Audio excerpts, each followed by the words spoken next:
Dear friends, when the 3 Railway Engines was first published in May 1945, a foreword was probably not considered. Within 6 months, however, it became clear that the book wasn't going to be the slight affair that had perhaps been expected. 25 books were to follow, all of them with forewords, in a sequence that became known as the Railway series. And yet, despite numerous reprintings, the little book which started the wheels turning remained without a preface. Now, for this new edition, more than 50 years later, a foreword is thought appropriate.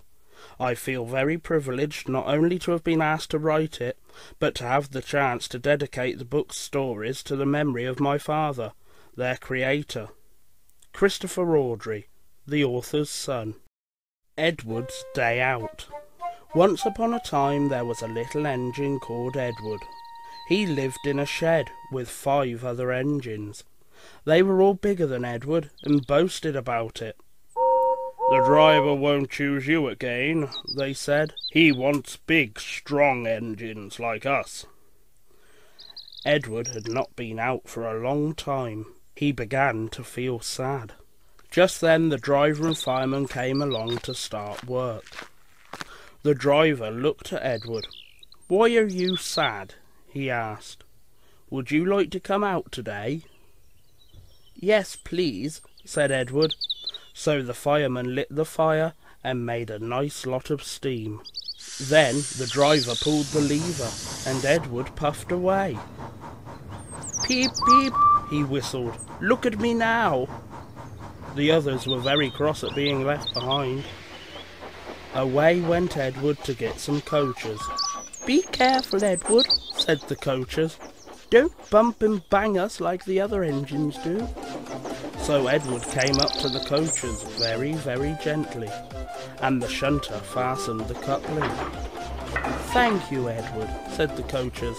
"That was kind. We are glad you are taking us today." Then they went to the station, where the people were waiting.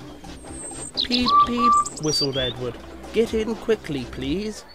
So the people got in quickly, and Edward waited happily for the guard to blow his whistle and wave his green flag. He waited and waited. There was no whistle, no green flag. "Peep, peep, peep, peep. Where is that guard?" Edward was getting anxious. The driver and fireman asked the station master, "Have you seen the guard?" "Nope," he said. They asked the porter, "Have you seen the guard?" "Yes, last night," said the porter. Edward began to get cross. "Are we ever going to start?" he said. Just then a little boy shouted, "Here he comes!" And there was the guard, running down the hill with his flags in one hand and a sandwich in the other. He ran onto the platform, blew his whistle, and jumped into his van. Edward puffed off. He did have a happy day. All the children ran to wave as he went past, and he met old friends at all the stations. He worked so hard that the driver promised to take him out again next day. "I'm going out again tomorrow," he told the other engines that night in the shed. "What do you think of that?" But he didn't hear what they thought, for he was so tired and happy that he fell asleep at once. Edward and Gordon. One of the engines in Edward's shed was called Gordon. He was very big and very proud. "You watch me this afternoon, little Edward," he boasted, "as I rush through with the express. That will be a splendid sight for you." Just then his driver pulled the lever. "Goodbye, little Edward," said Gordon as he puffed away. "Look out for me this afternoon." Edward went off too, to do some shunting. Edward liked shunting. It was fun playing with trucks. He would come up quietly and give them a pull. "Oh, oh, oh, oh, oh, oh, oh," screamed the trucks. "Whatever is happening?" Then he would stop, and the silly trucks would go bump into each other. "Oh, oh, oh, oh, oh, oh, oh." they cried again. Edward pushed them until they were running nicely, and when they weren't expecting it, he would stop. One of them would be sure to run onto another line. Edward played till there were no more trucks. Then he stopped to rest. Presently he heard a whistle. Gordon came puffing along, very slowly and very crossly. Instead of nice shining coaches, he was pulling a lot of very dirty coal trucks. "A goods train, a goods train, a goods train," he grumbled. "The shame of it, the shame of it, the shame of it." He went slowly through with the trucks clattering and banging behind him. Edward laughed and went to find some more trucks. Soon afterwards, a porter came and spoke to his driver. "Gordon can't get up the hill. Will you take Edward and push him, please?" They found Gordon halfway up the hill and very cross. His driver and fireman were talking to him severely. "You're not trying," they told him. "I can't do it," said Gordon. "The noisy trucks hold an engine back so. If they were coaches now, or clean, sensible things that come quietly, that would be different." Edward's driver came up. "We've come to push," he said. "No use at all," said Gordon. "You wait and see," said Edward's driver. They brought the train back to the bottom of the hill. Edward came up behind the brake van, ready to push. "Peep, peep, I'm ready," said Edward. "Poop, poop, no good," grumbled Gordon. The guard blew his whistle and they pulled and pushed as hard as they could. "I can't do it! I can't do it! I can't do it!" puffed Gordon. "I will do it! I will do it! I will do it!" puffed Edward. "I can't do it! I will do it! I can't do it! I will do it! I can't do it! I will do it!" they puffed together. Edward pushed and puffed and puffed and pushed as hard as ever he could, and almost before he realised it, Gordon found himself at the top of the hill. "I've done it! I've done it! I've done it!" he said proudly, and forgot all about Edward pushing behind. He didn't wait to say thank you, but ran on so fast that he passed 2 stations before his driver could make him stop. Edward had pushed so hard that when he got to the top, he was out of breath. Gordon ran on so fast that Edward was left behind. The guard waved and waved, but Edward couldn't catch up. He ran on to the next station, and there the driver and fireman said they were very pleased with him. The fireman gave him a nice long drink of water, and the driver said, "I'll get out my paint tomorrow and give you a beautiful new coat of blue with red stripes. Then you'll be the smartest engine in the shed." The sad story of Henry. Once an engine attached to a train was afraid of a few drops of rain. It went into a tunnel and squeaked through its funnel and never came out again. The engine's name was Henry. His driver and fireman argued with him, but he would not move. "The rain will spoil my lovely green paint and red stripes," he said. The guard blew his whistle till he had no more breath, and waved his flags till his arms ached, but Henry still stayed in the tunnel and blew steam at him. "I'm not going to spoil my lovely green paint and red stripes for you," he said rudely. The passengers came and argued too, but Henry would not move. A fat director who was on the train told the guard to get a rope. "We will pull you out," he said, but Henry only blew steam at him and made him wet. They hooked the rope on and all pulled, except the fat director. "My doctor has forbidden me to pull," he said. They pulled and pulled and pulled, but still Henry stayed in the tunnel. Then they tried pushing from the other end. The fat director said, "1, 2, 3, push!" But he did not help. My doctor has forbidden me to push, he said. They pushed and pushed and pushed, but still Henry stayed in the tunnel. At last another train came.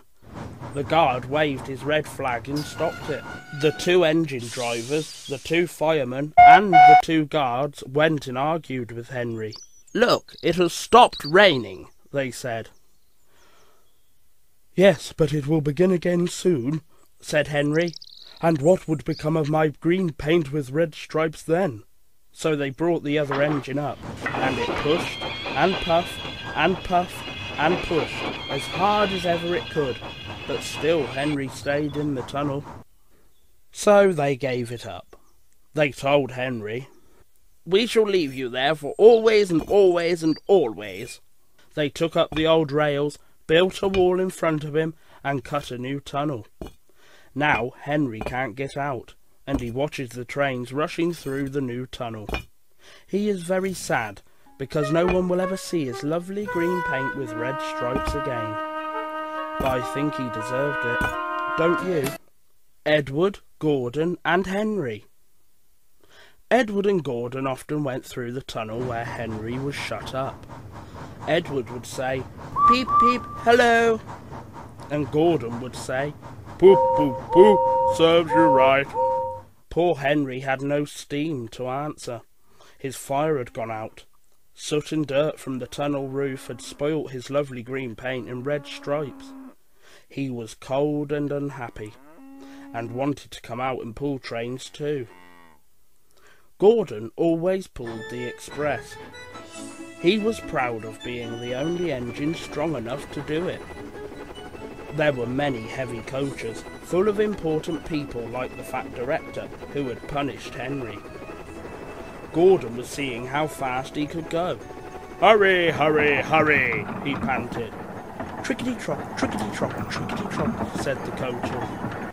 Gordon could see Henry's tunnel in front.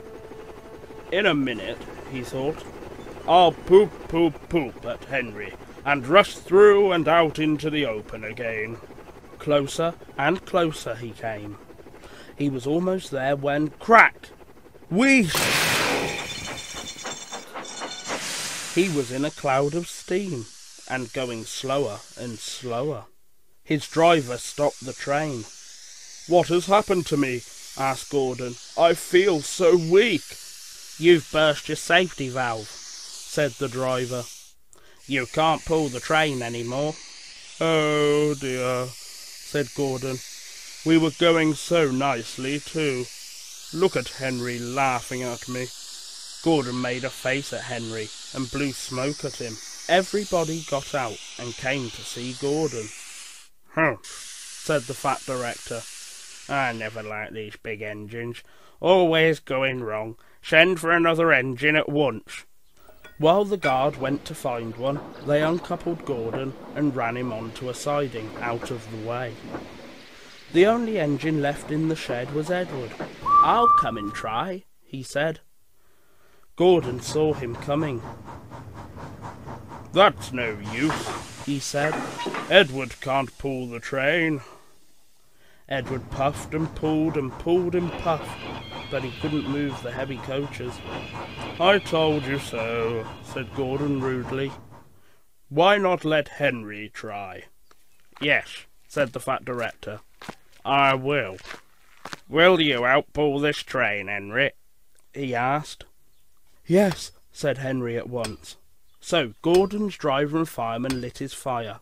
Some plate layers broke down the wall and put back the rails. And when he had steam up, Henry puffed out. He was dirty. His boiler was black, and he was covered with cobwebs. "Oh, I'm so stiff. Oh, I'm so stiff," he groaned. "You'd better have a run to ease your joints, and find a turntable," said the fat director kindly. Henry came back feeling better, and they put him in front. "Peep, peep," said Edward. "I'm ready." "Peep, peep, peep," said Henry. "So am I." "Pull hard, pull hard, pull hard," puffed Edward. "We'll do it, we'll do it, we'll do it," puffed Henry. "Pull hard, we'll do it. Pull hard, we'll do it. Pull hard, we'll do it." They puffed together. The heavy coaches jerked and began to move, slowly at first, then faster and faster. We've done it together. We've done it together. We've done it together, said Edward and Henry. You've done it, hooray! You've done it, hooray! You've done it, hooray! Sang the coaches. All the passengers were excited. The fat director leaned out the window to wave to Edward and Henry, but the train was going so fast that his hat blew off into a field where a goat ate it for tea. They never stopped till they came to the big station at the end of the line. The passengers all got out and said, Thank you, and the fat director promised Henry a new coat of paint. "Would you like blue and red?" "Yes, please," said Henry. "Then I'll be like Edward." Edward and Henry went home quietly, and on their way they helped Gordon back to the shed. All three engines are now great friends. Wasn't Henry pleased when he had his new coat? He is very proud of it, as all good engines are. But he doesn't mind the rain now, because he knows that the best way to keep his paint nice is not to run into tunnels, but to ask his driver to rub him down when the day's work is over. Dear Christopher, here is your friend Thomas, the tank engine. He wanted to come out of his station yard and see the world. These stories tell you how he did it. I hope you will like them, because you helped me to make them. Your loving Daddy. Thomas and Gordon. Thomas was a tank engine who lived at the big station. He had 6 small wheels, a short stumpy funnel, a short stumpy boiler, and a short stumpy dome. He was a fussy little engine, always pulling coaches about.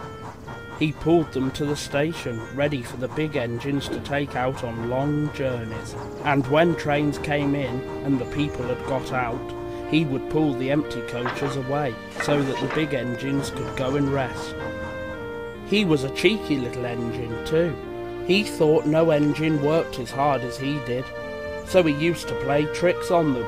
He liked best of all to come quietly beside a big engine dozing on a siding, and make him jump. Peep, peep, peep, pip, peep. Wake up, lazy bones, he would whistle. Why don't you work hard like me? Then he would laugh rudely and run away to find some more coaches. One day Gordon was resting on a siding. He was very tired. The big express he always pulled had been late, and he had had to run as fast as he could to make up for lost time. He was just going to sleep when Thomas came up in his cheeky way. Wake up, lazy bones, he whistled. Do some hard work for a change. You can't catch me. And he ran off laughing. Instead of going to sleep again, Gordon thought how he could pay Thomas out. One morning, Thomas wouldn't wake up. His driver and fireman couldn't make him start. His fire went out and there was not enough steam.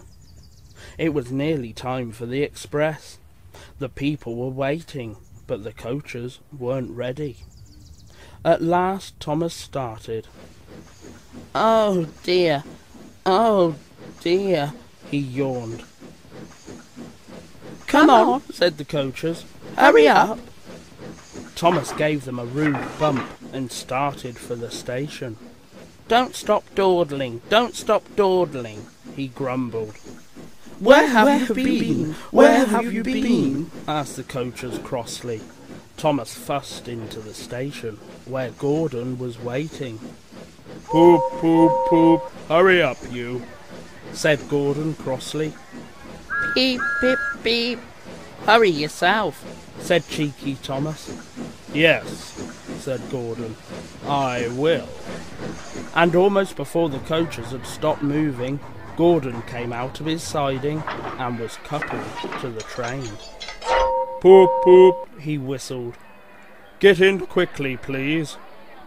So the people got in quickly, The signal went down, the clock struck the hour, the guard waved his green flag, and Gordon was ready to start. Thomas usually pushed behind the big trains to help them start, but he was always uncoupled first, so that when the train was running nicely, he could stop and go back. This time he was late, and Gordon started so quickly that they forgot to uncouple Thomas. "Poop, poop," said Gordon. "Peep, peep, peep," whistled Thomas. Come on, puffed Gordon to the coachers. Pull harder, puffed Thomas to Gordon. The heavy train slowly began to move out of the station. The train went faster and faster, too fast for Thomas. He wanted to stop, but he couldn't. "Beep, beep, stop, stop," he whistled. "Hurry, hurry, hurry," laughed Gordon in front. You can't get away, you can't get away, laughed the coachers. Poor Thomas was going faster than he had ever gone before. He was out of breath, and his wheels hurt him, but he had to go on. "I shall never be the same again," he thought sadly. "My wheels will be quite worn out." At last they stopped at a station. Everyone laughed to see Thomas puffing and panting behind. They uncoupled him, put him onto a turntable, and then he ran onto a siding out of the way. "Well, little Thomas," chuckled Gordon as he passed. "Now you know what hard work means, don't you?" Poor Thomas couldn't answer. He had no breath. He just puffed slowly away to rest, and had a long, long drink. He went home very slowly, and was careful afterwards never to be cheeky to Gordon again. Thomas's train. Thomas often grumbled because he was not allowed to pull passenger trains. The other engines laughed. "You're too impatient," they said. "You'd be sure to leave something behind." "Rubbish," said Thomas crossly. "You just wait, I'll show you." One night he and Henry were alone. Henry was ill. The men worked hard, but he didn't get better. Now Henry usually pulled the first train in the morning, and Thomas had to get his coachers ready. If Henry is ill, he thought, perhaps I shall pull his train. Thomas ran to find the coachers. Come along, he fussed. There's plenty of time, there's plenty of time, grumbled the coachers. He took them to the platform and wanted to run round in front at once, but his driver wouldn't let him. "Don't be impatient, Thomas," he said. So Thomas waited and waited. The people got in. The guard and station master walked up and down. The porters banged the doors. And still Henry didn't come. Thomas got more and more excited every minute.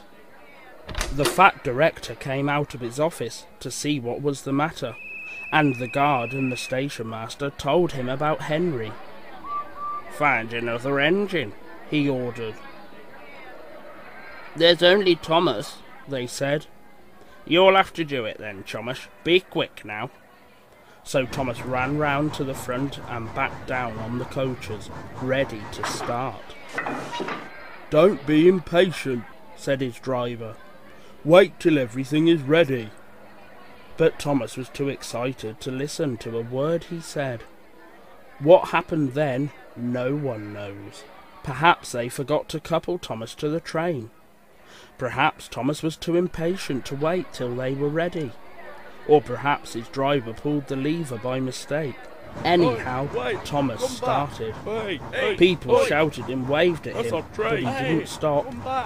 "They're waving because I'm such a splendid engine," he thought importantly. "Henry says it's hard to pull trains, but I think it's easy." "Hurry, hurry, hurry," he puffed, pretending to be like Gordon. As he passed the first signal box, he saw the men leaning out, waving and shouting. Stop. They're pleased to see me, he thought. They've never seen me pulling a train before. It's nice of them to wave. And he whistled, "Peep, peep, thank you," and hurried on. But he came to a signal at danger. Bother, he thought. I must stop, and I was going so nicely too. What a nuisance signals are. And he blew an angry peep peep on his whistle. One of the signalmen ran up. Hello, Thomas, he said. What are you doing here? I'm pulling a train, said Thomas proudly. Can't you see? Where are your coaches then? Thomas looked back. Why, bless me, he said, if we haven't left them behind. Yes, said the signalman. You'd better go back quickly and fetch them. Poor Thomas was so sad he nearly cried. Cheer up, said his driver. Let's go back quickly and try again. At the station, all the passengers were talking at once. They were telling the fat director, the station master, and the guard what a bad railway it was. But when Thomas came back and they saw how sad he was, they couldn't be cross. So they coupled him to the train, and this time he really pulled it. But for a long time afterwards, the other engines laughed at Thomas and said, "Look, there's Thomas, who wanted to pull a train but forgot about the coaches." Thomas and the trucks. Thomas used to grumble in the shed at night. I'm tired of pushing coaches. I want to see the world. The others didn't take much notice, for Thomas was a little engine with a long tongue. But one night Edward came to the shed. He was a kind little engine and felt sorry for Thomas. I've got some trucks to take home tomorrow, he told him. If you take them instead, I'll push coaches in the yard. Thank you, said Thomas. That will be nice. So they asked their drivers next morning, and when they said yes, Thomas ran happily to find the trucks. Now trucks are silly and noisy. They talk a lot and don't attend to what they are doing. They don't listen to their engine, and when he stops they bump into each other screaming, Oh!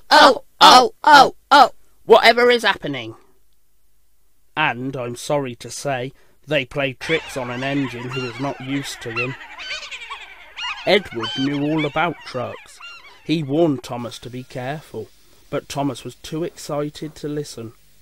The shunter fastened the coupling, and, when the signal dropped, Thomas was ready. The guard blew his whistle. Peep, peep, answered Thomas, and started off. But the trucks weren't ready. Oh, they screamed as their couplings tightened. Wait, Thomas, wait! But Thomas wouldn't wait. Come on, he puffed. And the trucks grumbled slowly out of the siding onto the main line. Thomas was happy. Come along, he puffed. All right, don't fuss. All right, don't fuss, grumbled the trucks. They clattered through stations and rumbled over bridges. Thomas whistled, peep, peep, and they rushed through the tunnel in which Henry had been shut up. Then they came to the top of the hill where Gordon had stuck. Steady now, steady, warned the driver, and he shut off steam and began to put on the brakes. We're stopping, called Thomas.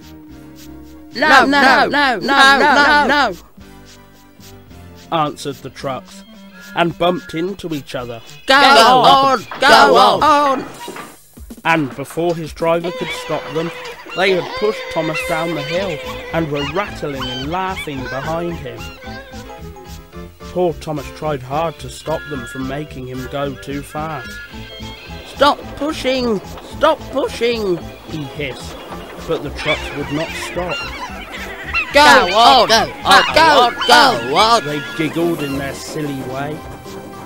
He was glad when they got to the bottom, Then he saw in front the place where they had to stop. Oh dear, what shall I do? They rattled through the station, and luckily the line was clear as they swerved into the goods yard. Oh! Groaned Thomas as his brakes held fast and he skidded along the rails. I must stop! And he shut his eyes tight. When he opened them, he saw he had stopped, just in front of the buffers. And there, watching him, was the fat director. "What are you doing here, Thomas?" he asked sternly. "I've brought Edward's trucks," Thomas answered. "Why did you come so fast?" "I didn't mean to. I was pushed," said Thomas sadly. "Haven't you pulled trucks before?" "No." "Then you've a lot to learn about trucks, little Thomas. They are silly things and must be kept in their place. After pushing them about here for a few weeks, you'll know almost as much about them as Edward. Then you'll be a really useful engine." Thomas and the breakdown train. Every day the fat director came to the station to catch his train, and he always said, "Hello," to Thomas. There were lots of trucks in the yard. Different ones came in every day, and Thomas had to push and pull them into their right places. He worked hard. He knew now that he wasn't so clever as he had thought.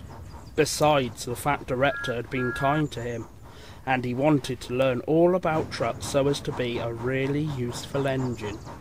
But on a siding by themselves were some trucks that Thomas was told he mustn't touch. There was a small coach, some flat trucks, and two queer things his driver called cranes. "That's the breakdown train," he said. "When there's an accident, the workmen get into the coach and the engine takes them quickly to help the hurt people and to clear and mend the line.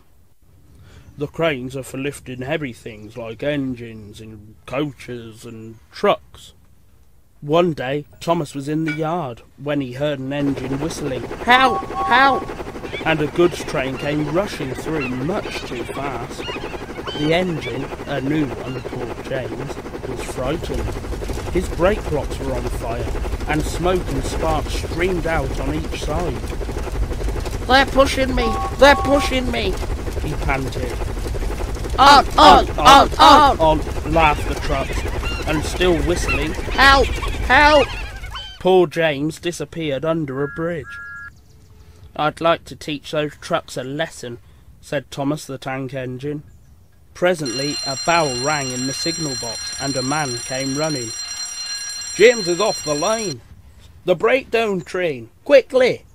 he shouted. So Thomas was coupled on. The workmen jumped into their coach, and off they went. Thomas worked his hardest. "Hurry, hurry, hurry!" he panted. And this time he wasn't pretending to be like Gordon. He really meant it. "Bother those trucks and their tricks," he thought. "I hope poor James isn't hurt." They found James and the trucks at a bend in the line. The brake van and the last few trucks were on the rails, but the front ones were piled in a heap. James was in a field with a cow looking at him, and his driver and fireman were feeling him all over to see if he was hurt. "Never mind, James," they said. "It wasn't your fault. It was those wooden brakes they gave you. We always said they were no good." Thomas pushed the breakdown train alongside. Then he pulled the unhurt trucks out of the way. "Oh dear, oh dear," they groaned. serves you right," puffed Thomas crossly. When the men put other trucks on the line, he pulled them away too. He was hard at work puffing backwards and forwards all afternoon. "This'll teach you a lesson, this'll teach you a lesson," he told the trucks. And they answered, "Yes, it will. Yes, it will," in a sad, groany, creaky sort of voice. They left the broken trucks and mended the line. Then, with two cranes, they put James back on the rails. He tried to move, but he couldn't, so Thomas helped him back to the shed. The fat director was waiting anxiously for them. "Well, Thomas," he said kindly, "I've heard all about it, and I'm very pleased with you. You're a really useful engine. James shall have some proper brakes and a new coat of paint, and you shall have a branch line all to yourself." "Oh, sir," said Thomas happily. Now Thomas is as happy as can be. He has a branch line all to himself, and puffs proudly backwards and forwards with 2 coaches all day.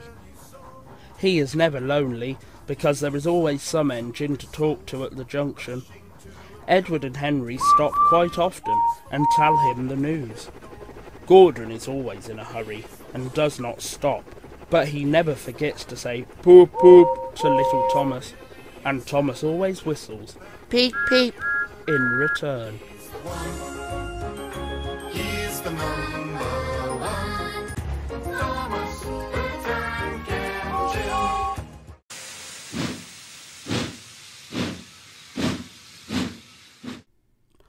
Dear friends of Edward, Gordon, Henry and Thomas, thank you for your kind letters. Here is the new book for which you asked. James, who crashed into the story of Thomas the Tank Engine, settles down and becomes a useful engine. We are nationalised now, but the same engines still work the region. I am glad, too, to tell you that the fat director, who understands our friend's ways, is still in charge, but is now the fat controller. I hope you will enjoy this book, too. The author. James and the Top Hat. James was a new engine who lived at a station at the other end of the line. He had 2 small wheels in front and 6 driving wheels behind. They weren't as big as Gordon's, and they weren't as small as Thomas's. "You're a special mixed traffic engine," the fat controller told him. "You'll be able to pull coaches or trucks quite easily." But trucks are not easy things to manage, and on his first day they had pushed him down a hill into a field. He had been ill after the accident, but now he had new brakes and a shining coat of red paint. "The red paint will cheer you up after your accident," said the fat controller kindly. "You are to pull coaches today, and Edward shall help you." They went together to find the coaches. "Be careful with coaches, James," said Edward. "They don't like being bumped. Trucks are silly and noisy. They need to be bumped and taught to behave, but coaches get cross and will pay you out." They took the coaches to the platform and were both coupled on in front. The fat controller, the station master, and some little boys all came to admire James's shining rods and red paint. James was pleased. "I am a really splendid engine," he thought, and suddenly let off steam. Whee! The fat controller, the station master, and the guard all jumped, and a shower of water fell on the fat controller's nice new top hat. Just then the whistle blew, and James thought they had better go, so they went. Go on, he puffed to Edward. Don't push,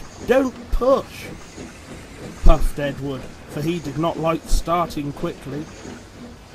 Don't go so fast, don't go so fast, grumbled the coaches, but James did not listen. He wanted to run away before the fat controller could call him back. He didn't even want to stop at the first station. Edward tried hard to stop, but the 2 coaches in front were beyond the platform before they stopped, and they had to go back to let the passengers get out. Lots of people came to look at James, and as no one seemed to know about the fat controller's top hat, James felt happier. Presently they came to the junction, where Thomas was waiting with his 2 coaches. "Hello, James," said Thomas kindly. "Feeling better?" "That's right." "Ah, that's my guard's whistle. I must go. Sorry I can't stop. I don't know what the fat controller would do without me to run this branch line." and he puffed off importantly with his 2 coaches into a tunnel. Leaving the junction, they passed the field where James had had his accident. The fence was mended and the cows were back again. James whistled, but they paid no attention. They clattered through Edward Station Yard and started to climb the hill beyond. "It's ever so steep, it's ever so steep," puffed James. "I've done it before, I've done it before," puffed Edward. "It's steep, but we'll do it, it's steep, but we'll do it," the 2 engines puffed together as they pulled the train up the long hill. They both rested at the next station. Edward told James how Gordon had stuck on the hill, and he had had to push him up. James laughed so much that he got hiccups and surprised an old lady in a black bonnet. She dropped all her parcels, and 3 porters, the station master, and the guard had to run after her, picking them up. James was quiet in the shed that night. He had enjoyed his day, but he was a little afraid of what the Fat Controller would say about the top hat.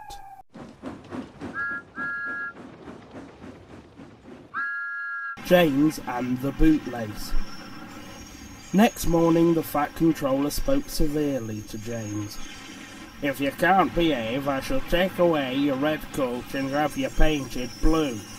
James did not like that at all, and he was very rough with the coaches as he brought them to the platform. Come along, he called rudely. "All in good time, all in good time," the coaches grumbled. "Don't talk, come on," answered James, and with the coaches squealing and grumbling after him, he snorted into the station. James was cross that morning. The Fat Controller had spoken to him, the coaches had dawdled, and, worst of all, he had had to fetch his own coaches. "Gordon never does," thought James, "and he is only painted blue. A splendid red engine like me should never have to fetch his own coaches." And he puffed and snorted round to the front of the train and backed onto it with a rude bump. "Ooh!" groaned the coaches. "That was too bad." To make James even more cross, he then had to take the coaches to a different platform, where no one came near him as he stood there. The Fat Controller was in his office, the station master was at the other end of the train with the guard, and even the little boys stood a long way off. James felt lonely. "I'll show them," he said to himself. "They think Gordon is the only engine who can pull coaches." And as soon as the guard's whistle blew, he started off with a tremendous jerk. "Come on, come on, come on," he puffed, and the coaches, squeaking and groaning in protest, clattered over the points onto the open line. "Hurry, hurry, hurry," puffed James. "You're going too fast, you're going too fast," said the coaches, and indeed they were going so fast that they swayed from side to side. James laughed and tried to go faster, but the coaches wouldn't let him. "We're going to stop, we're going to stop, we're going to stop," they said, and James found himself going slower and slower. "What's the matter?" James asked his driver. "The brakes are hard on. Leak in the pipe, most likely. You've banged the coaches enough to make a leak in anything." The guard and the driver got down and looked at the brake pipes all along the train. At last they found a hole where rough treatment had made a joint work loose. "How shall we mend it?" said the guard. James's driver thought for a moment. "We'll do it with newspapers and a leather bootlace." "Well, where is the bootlace coming from?" asked the guard. "We haven't one." "Ask the passengers," said the driver. So the guard made everyone get out. "Has anyone got a leather bootlace?" he asked. They all said, "No," except one man in a bowler hat, whose name was Jeremiah Jobling. who tried to hide his feet. "You have a leather bootlace there, I see, sir," said the guard. "Please give it to me." "I won't," said Jeremiah Jobley. "Then," said the guard sternly, "I'm afraid this train will just stop where it is." Then the passengers all told the guard, the driver, and the fireman what a bad railway it was. But the guard climbed into his van, and the driver and fireman made James let off steam. So they all told Jeremiah Jobling he was a bad man instead. At last he gave them his laces. The driver tied a pad of newspaper tightly round the hole, and James was able to pull the train. But he was a sadder and wiser James, and took care never to bump coaches again.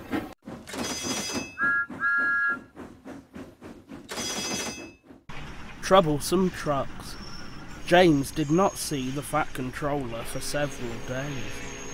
They left James alone in the shed and did not even allow him to go out and push coaches and trucks in the yard. "Oh dear," he thought sadly, "I'll never be allowed out any more. I shall have to stay in this shed for always, and no one will ever see my red coat again. Oh dear, oh dear." James began to cry. Just then the Fat Controller came along. "I see you are sorry, James," he said. "I hope now that you will be a better engine. You have given me a lot of trouble. People are laughing at my railway, and I do not like that at all." "I am very sorry, sir," said James. "I will try hard to behave." "That's a good engine," said the Fat Controller kindly. "I want you to pull some trucks for me. Run along and find them." So James puffed happily away. "Here are your trucks, James," said a little tank engine. "Have you got some bootlaces ready?" And he ran off laughing rudely. Oh, said the trucks, as James backed down on them. "We want a proper engine, not a red monster." James took no notice and started as soon as the guard was ready. Come along, he puffed. We won't, screamed the trucks. But James didn't care, and he pulled the screeching trucks sternly out of the yard. The trucks tried hard to make him give up, but he still kept on. Sometimes their brakes would slip on, and sometimes their axles would run hot. Each time they would have to stop and put the trouble right, and each time James would start again, determined not to let the trucks beat him. Give up, you can't pull us, you can't, called the trucks. I can and I will, puffed James, and slowly but surely he pulled them along the line. At last they saw Gordon's Hill ahead. Look out for trouble, James, warned his driver. We'll go fast and get them up before they know it. Don't let them stop you. So James went faster, and they were soon halfway up the hill. I'm doing it, he panted. But it was hard work. Will the top never come, he thought, when, with a sudden jerk, it all came easier. I've done it, he puffed triumphantly. Hurrah, he thought. It's easy now. But the driver shut off steam. They've done it again, he said. We've left our tail behind. The last 10 trucks were running backwards down the hill. The coupling had snapped. But the guard was brave. Very carefully and cleverly he made them stop. Then he got out and walked down the line with his red flag. That's why it was easy, said James as he backed the other trucks carefully down. What silly things trucks are. There might have been an accident. Meanwhile, the guard had stopped Edward, who was pulling 3 coaches. Shall I help you, James? Called Edward. No, thank you, answered James. I'll pull them myself. Good, don't let them beat you, So James got ready. Then with a peep peep, he was off. I can do it, I can do it, he puffed. He pulled and puffed as hard as he could. Peep, peep, peep, peep, you're doing well, whistled Edward, as James slowly struggled up the hill, with clouds of smoke and steam pouring from his funnel. I've done it, he panted, and disappeared over the top. They reached their station safely. James was resting in the yard when Edward puffed by with a cheerful peep peep. Then, walking towards him across the rails, James saw the Fat Controller. Oh dear, what will he say? He asked himself sadly. But the Fat Controller was smiling. I was in Edward's train and saw everything, he said. You've made the most troublesome trucks on the line behave. After that you deserve to keep your red coat.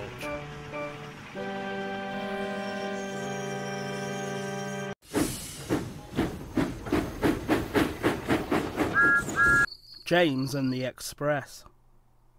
Sometimes Gordon and Henry slept in James's shed, and they would talk of nothing but bootlaces. James would talk about engines who got shut up in tunnels and stuck on hills, but they wouldn't listen and went on talking and laughing. You talk too much, little James, Gordon would say. A fine, strong engine like me has something to talk about. I'm the only engine who can pull the Express. When I'm not there, they need 2 engines. Think of that. I've pulled expresses for years, and have never once lost my way. I seem to know the right line by instinct, said Gordon proudly. Every wise engine knows, of course, that the signalman works the points to make the engines run on the right lines, but Gordon was so proud that he had forgotten. Wake up, James, he said next morning. It's nearly time for the Express. What are you doing? Odd jobs? Ah, well, we all have to begin somewhere, don't we? Run along now and get my coaches. Don't be late now. James went to get Gordon's coaches. They were now all shining with lovely new paint. He was careful not to bump them, and they followed him smoothly into the station singing happily. We're going away, we're going away. I wish I was going with you, said James. I should love to pull the Express and go flying along the line. He left them in the station and went back to the yard, just as Gordon, with much noise and blowing of steam, backed onto the train. The Fat Controller was on the train with other important people, and as soon as they heard the guard's whistle, Gordon started. Look at me now, look at me now, he puffed, and the coaches glided after him out of the station. Poop, poop, poop, poop, poop. Goodbye, little James, see you tomorrow. James watched the train disappear round a curve and then went back to work. He pushed some trucks into their proper sidings and went to fetch the coaches for another train. He brought the coaches to the platform and was just being uncoupled when he heard a mournful, quiet shh, shh, shh, shh. And there was Gordon trying to sidle into the station without being noticed. Hello, Gordon. Is it tomorrow? Asked James. Gordon didn't answer. He just let off steam feebly. Did you lose your way, Gordon? No, it was lost for me, he answered crossly. I was switched off the main line onto the loop. I had to go all round and back again. Perhaps it was instinct, said James brightly. Meanwhile, all the passengers hurried to the booking office. We want our money back, they shouted. Everyone was making a noise, but the Fat Controller climbed on a trolley and blew the guard whistle so loudly that they all stopped to look at him. Then he promised them a new train at once. Gordon can't do it, he said. Will you pull it for us, James? Yes, sir, I'll try. So James was coupled on and everyone got in again. Do your best, James, said the Fat Controller kindly. Just then the whistle blew and he had to run to get in. Come along, puffed James. You're pulling us well, you're pulling us well, sang the coachers. Hurry, hurry, hurry, puffed James. Stations and bridges flashed by.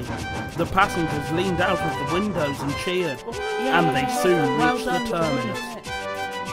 Everyone said, Thank you. to James. Well, John, said the Fat Controller, would you like to pull the express sometimes?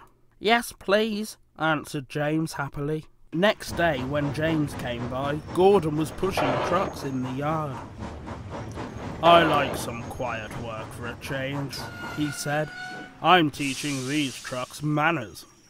You did well with those coaches, I hear. Good, we'll show them. And he gave his trucks a bump, making them cry. Oh, oh, oh, oh.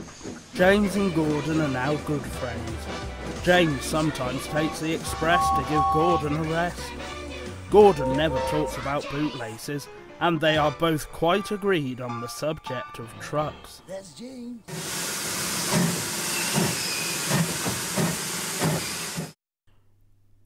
Dear friends, here is news from Thomas's branch line. It is clearly no ordinary line, and life on it is far from dull. Thomas asked me to say that if you are ever in the region, you must be sure to visit him and travel on his line. They will have never seen anything like it, he says proudly. I know I haven't. The author. Thomas and the Guard. Thomas the Tank Engine is very proud of his branch line. He thinks it is the most important part of the whole railway. He has 2 coaches. They are old and need new paint, but he loves them very much. He calls them Annie and Clarabelle. Annie can only take passengers, but Clarabelle can take passengers, luggage and the guard. As they run backwards and forwards along the line, Thomas sings them little songs, and Annie and Clarabelle sing too. When Thomas starts from a station, he sings, "Oh, come along, we're rather late. Oh, come along, we're rather late." And the coaches sing, "We're coming along, we're coming along." They don't mind what Thomas says to them, because they know he is trying to please the Fat Controller. And they know too, that if Thomas is cross, he is not cross with them. He is cross with the engines on the main line who have made him late. One day they had to wait for Henry's train. It was late. Thomas was getting crosser and crosser. How can I run my line properly if Henry is always late? He doesn't realise that the Fat Controller depends on me. And he whistled impatiently. At last Henry came. "Where have you been, lazy bones?" asked Thomas crossly. Oh dear, my system is out of order. No one understands my case. You don't know what I suffer, moaned Henry. "Rubbish," said Thomas. "You're too fat. You need exercise." Lots of people with piles of luggage got out of Henry's train, and they all climbed into Annie and Clarabelle. Thomas had to wait till they were ready. At last the guard blew his whistle, and Thomas started at once. The guard turned round to jump into his van, tripped over an old lady's umbrella, and fell flat on his face. Oh! By the time he had picked himself up, Thomas and Annie and Clarabelle were steaming out of the station. come along, puffed Thomas, but Clarabelle didn't want to come. "I've lost my nice guard, I've lost my nice guard," she sobbed. Annie tried to tell Thomas, "We haven't a guard, we haven't a guard," but he was hurrying and wouldn't listen. Oh, come along, he puffed impatiently. Annie and Clarabelle tried to put on their brakes, but they couldn't without the guard. Where is our guard? Where is our guard? They cried. Thomas didn't stop till they came to a signal. Bother that signal, said Thomas. What's the matter? I don't know, said his driver. The guard will tell us in a minute. They waited and waited, but the guard didn't come. Peep, peep, peep, peep. Where is the guard? Whistled Thomas. We've left him behind, sobbed Annie and Clarabelle together. The driver, the fireman, and the passengers looked, and there was the guard, running as fast as he could along the line, with his flags in one hand and his whistle in the other. Everybody cheered him. He was very hot, so he sat down and had a drink and told them all about it. I'm very sorry, Mr. Guard, said Thomas. It wasn't your fault, Thomas. It was the old lady's umbrella. Look, the signal is down. We can make up for lost time. Annie and Clarabelle were so pleased to have their guard again that they sang. As fast as you like, as fast as you like, to Thomas all the way, and they reached the end of the line quicker than ever before. Thomas goes fishing. Thomas's branch line had a station by a river. As he rumbled over the bridge, he would see people fishing. Sometimes they stood quietly by their lines. Sometimes they were actually jerking fish out of the water. Thomas often wanted to stay and watch, but his driver said, "No, what would the Fat Controller say if we were late?" Thomas thought it would be lovely to stop by the river. I should like to go fishing, he said to himself longingly. Every time he met another engine, he would say, I want to fish. They all answered, Engines don't go fishing. Silly stick in the muds, he would snort impatiently. Thomas generally had to take in water at the station by the river. One day he stopped as usual, and his fireman put the pipe from the water tower in his tank.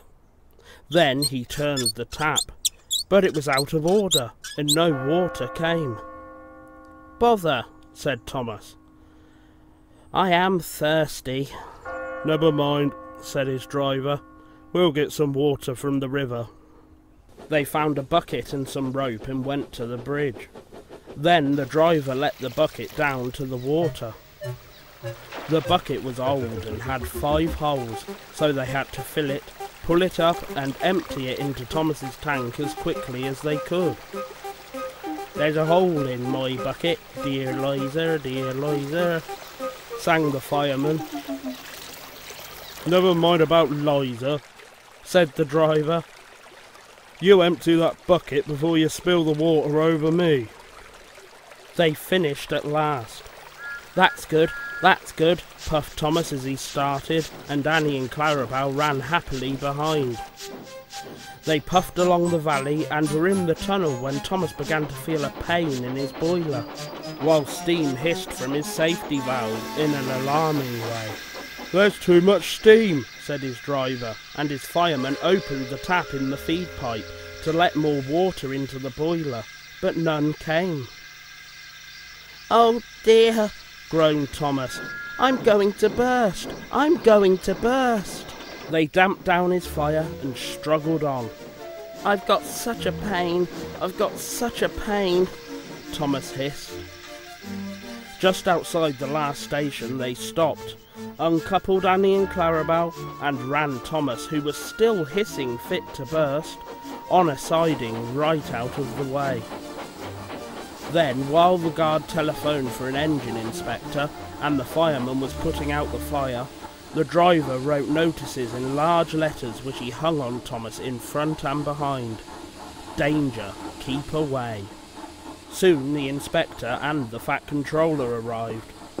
Cheer up, Thomas, they said. We'll soon put you right. The driver told them what had happened.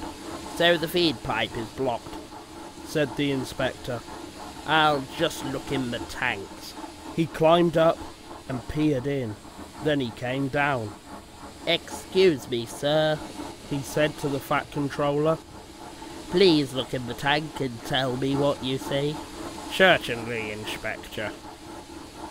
He clambered up, looked in, and nearly fell off in surprise. Inspector, he whispered, can you see fish? Gracious goodness me, said the Fat Controller. How did the fish get there, driver? Thomas's driver scratched his head. We must have fished them from the river. And he told them about the bucket. The Fat Controller laughed. Oh, well, Thomas, so you and your driver have been fishing, but fish don't shoot you, and we must get them out. So the driver and the fireman fetched rods and nets, and they all took turns at fishing in Thomas's tank, while the Fat Controller told them how to do it.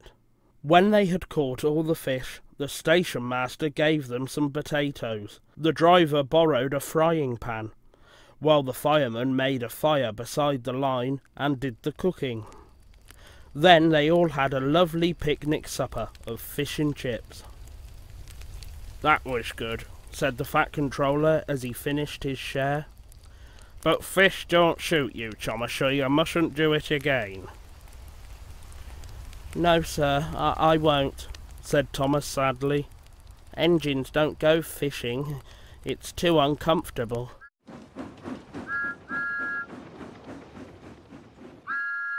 Thomas, Terence, and the snow. Autumn was changing the leaves from green to brown. The fields were changing too, from yellow stubble to brown earth. As Thomas puffed along, he heard the chug-chug-chug of a tractor at work. One day, stopping for a signal, he saw the tractor close by. "Hello," said the tractor. "I'm Terence. I'm ploughing." "I'm Thomas. I'm pulling a train." "What ugly wheels you've got." "They're not ugly. They're caterpillars," said Terence. "I can go anywhere. I don't need rails." "I don't want to go anywhere," said Thomas huffily. "I like my rails, thank you." Thomas often saw Terence working, but though he whistled, Terence never answered.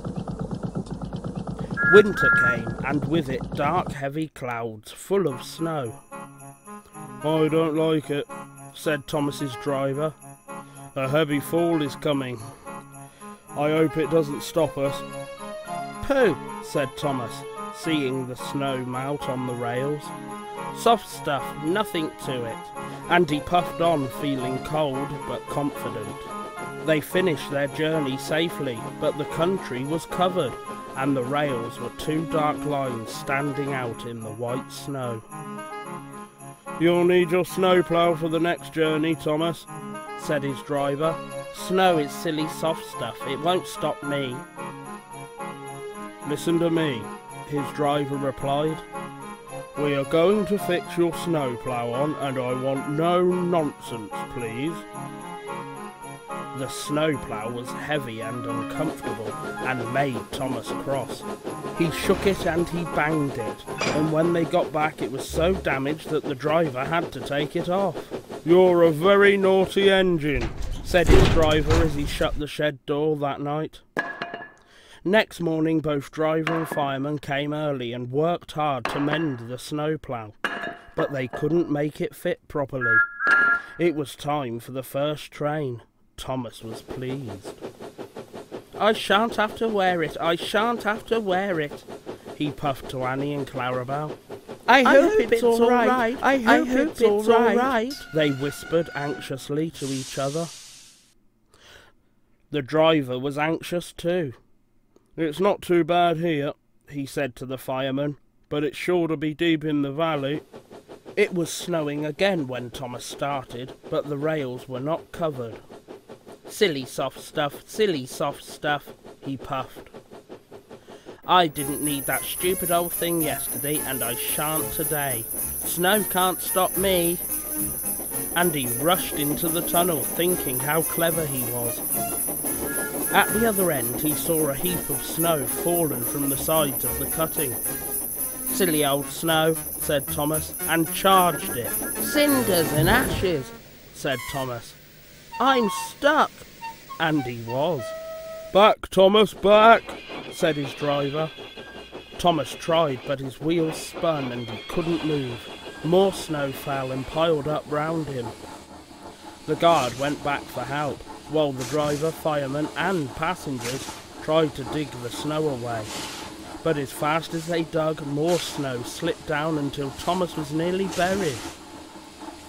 "Oh, my wheels and coupling rods," said Thomas sadly. "I shall have to stop here till I'm frozen. What a silly engine I am."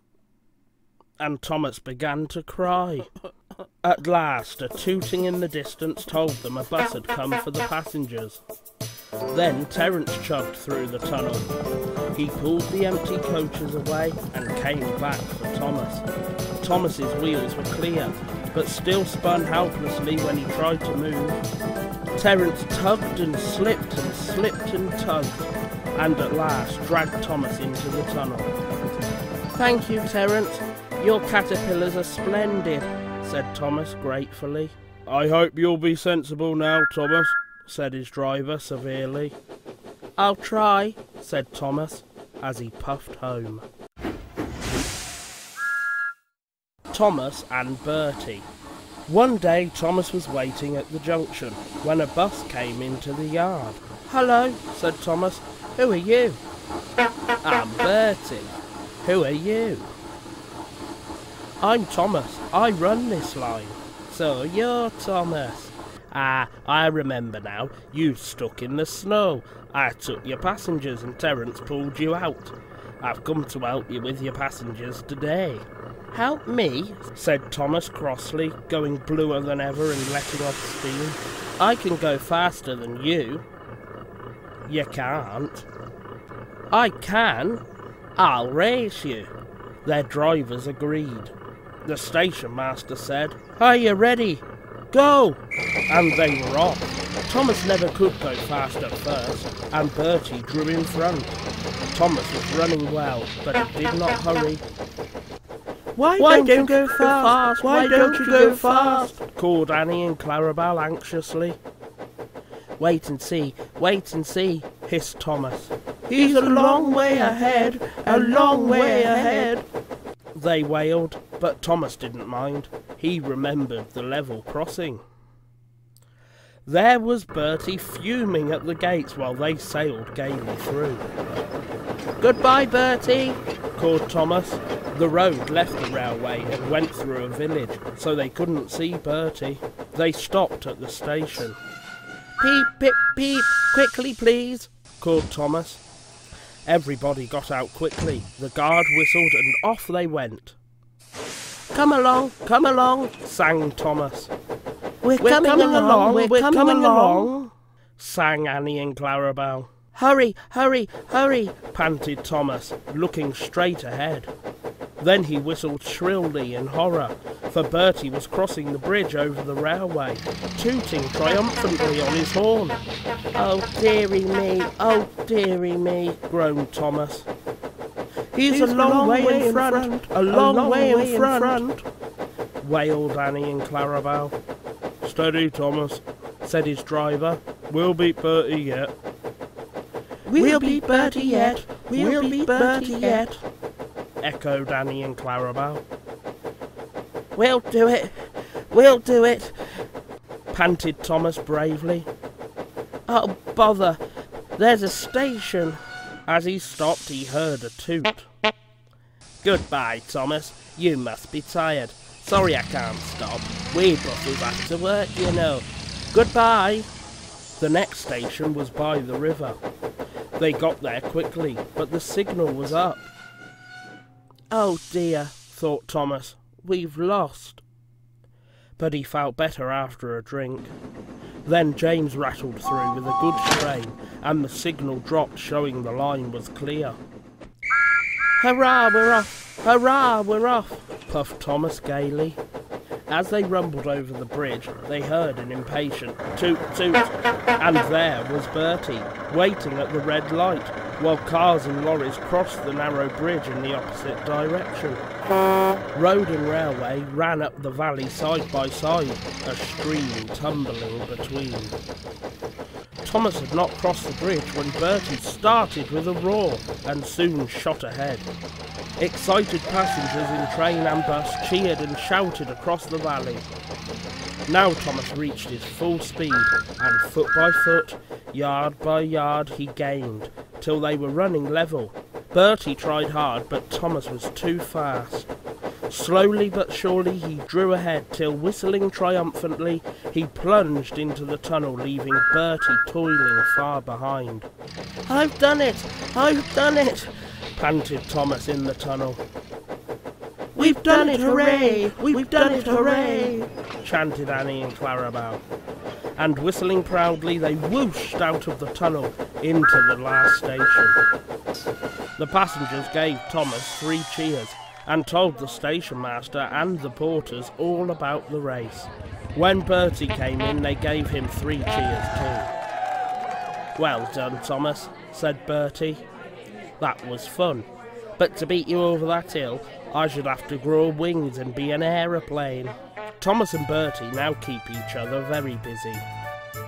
Bertie finds people in the villages who want to go by train and takes them to Thomas, while Thomas brings people to the station for Bertie to take home. They often talk about their race, but Bertie's passengers don't like being bounced like peas in a frying pan. And the Fat Controller has warned Thomas about what happens to engines who race at dangerous speeds. So although, between you and me, they would like to have another race, I don't think they ever will.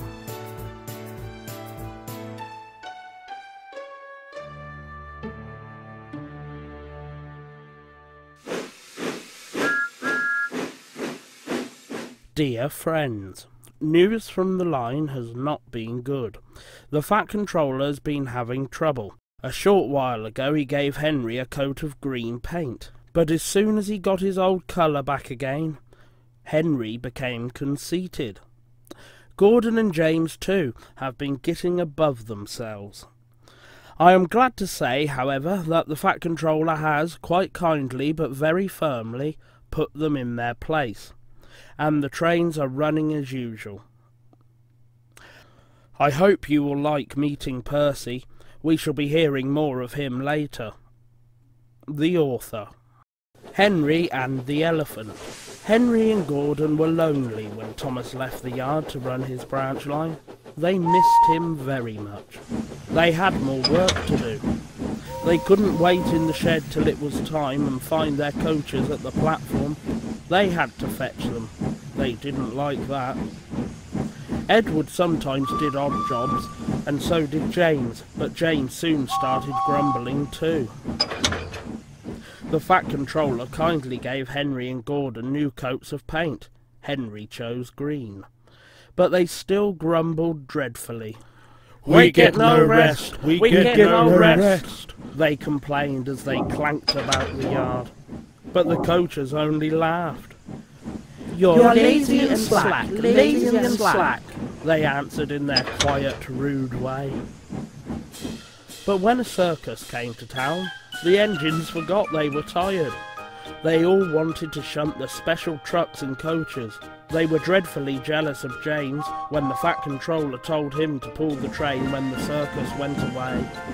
However, they soon forgot about the animals as they had plenty of work to do.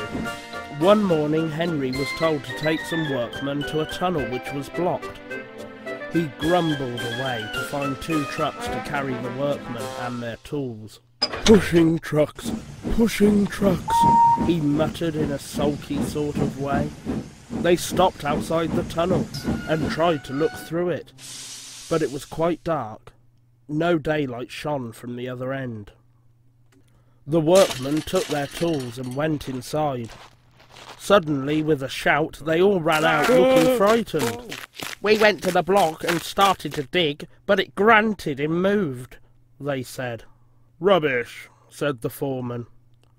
"It's not rubbish, it's big and alive, and we're not going in there again." Right, said the foreman. I'll ride in a truck and Henry shall push it out. Wheeze, said Henry unhappily. He hated tunnels. He had been shut up in one once, but this was worse. Something big and alive was inside. Peep, peep, peep, peep, peep, peep. He whistled. I don't want to go in. Neither do I, said his driver, but we must clear the line. Oh dear, oh dear, puffed Henry as they slowly advanced into the darkness. Bump! Henry's driver shut off steam at once. Help! Help! We're going back! Wailed Henry, and slowly moving out into the daylight came first Henry, then the trucks, and last of all, pushing hard and rather cross, came a large elephant. Well, I never did, said the foreman. It's an elephant from the circus. Henry's driver put on his brakes, and a man ran to telephone for the keeper. The elephant stopped pushing and came towards them. They gave him some sandwiches and cake, so he forgot he was cross and remembered he was hungry. He drank 3 buckets of water without stopping, and was just going to drink another when Henry let off steam. The elephant jumped, and whoosh! He squirted the water over Henry by mistake. Poor Henry. When the keeper came, the workmen rode home happily in the trucks, laughing at their adventure. But Henry was cross. An elephant pushed me, an elephant hooshed me, he hissed. He was sulky all day, and his coaches had an uncomfortable time. In the shed he told Gordon and James about the elephant, and I am sorry to say that instead of laughing and telling him not to be silly, they looked sad and said, "You poor engine, you have been badly treated." Tenders and turntables. The big stations at both ends of the line each have a turntable. The Fat Controller had them made so that Edward, Henry, Gordon and James can be turned round. It is dangerous for tender engines to go fast backwards.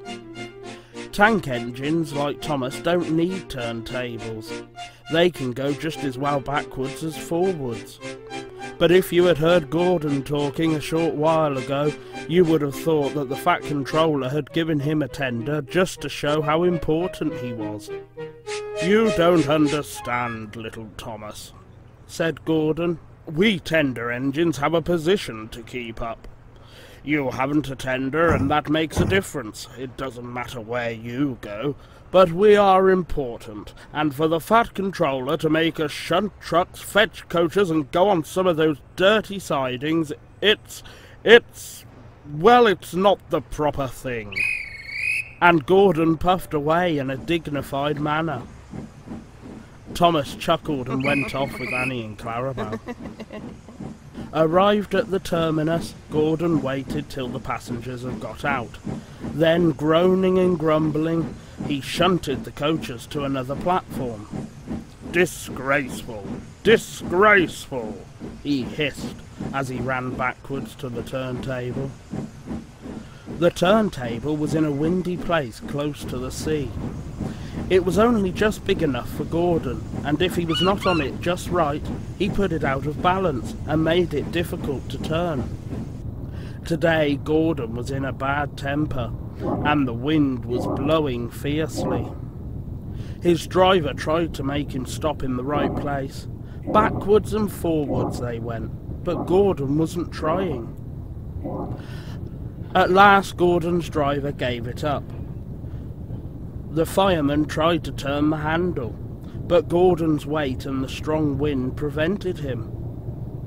The driver, some plate layers and the fireman all tried together. "It's no good," they said at last, mopping their faces. "Your tender upsets the balance. If you were a nice tank engine you'd be all right. Now you'll have to pull the next train backwards." Gordon came to the platform. Some little boy shouted, "Come on, quick! Here's a new tank engine!" "What a swizz," they said, when they came near. "It's only Gordon, back to front." Gordon hissed emotionally.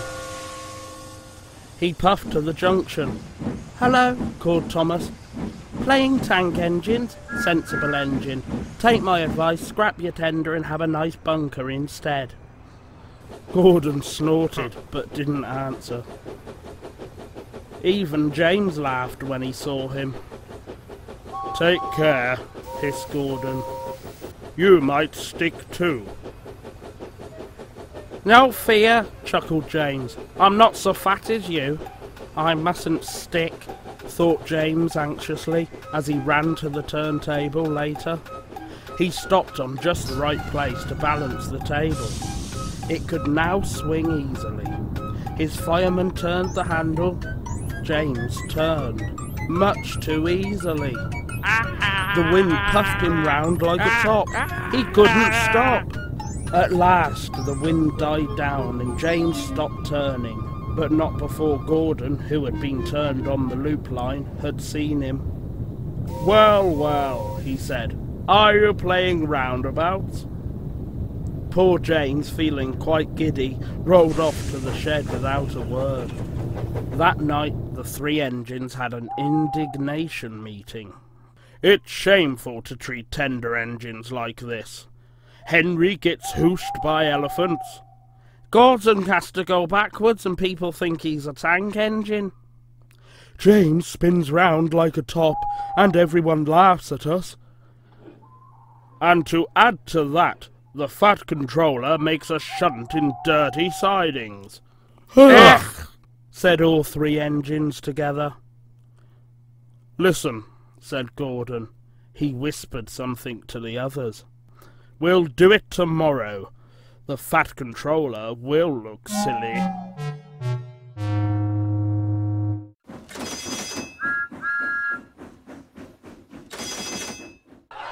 Trouble in the shed. The fat controller sat in his office and listened. The fat controller frowned and said, "What a nuisance passengers are. How can I work with all this noise?" The station master knocked and came in, looking worried. "There's trouble in the shed, sir. Henry is sulking, there is no train, and the passengers are saying this is a bad railway." "Indeed," said the fat controller. "We cannot allow that. Will you quieten the passengers, please? I will go and speak to Henry." He found Henry, Gordon and James looking sulky. "Come along, Henry," he said. "It is time your train was ready." "Henry's not going," said Gordon rudely. "We won't shunt like common tank engines. We are important tender engines. You fetch our coaches and we will pull them. Tender engines don't shunt." And all three engines let off steam in a cheeky way. "Oh, indeed," said the fat controller severely. "We'll see about that. Engines on my railway do as they are told." He hurried away, climbed into his car and drove to find Edward. "The yard has never been the same since Thomas left," he thought sadly.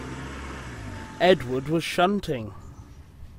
"Leave those trucks, please, Edward. I want you to push coaches for me in the yard." "Thank you, sir. That will be a nice change." "That's a good engine," said the fat controller kindly. "Off you go, then." So Edward found coaches for the three engines, and that day the trains ran as usual. But when the fat controller came next morning, Edward looked unhappy. Gordon came clanking past, hissing rudely. "Bless me," said the fat controller. "What a noise!" "They all hiss me, sir," answered Edward sadly.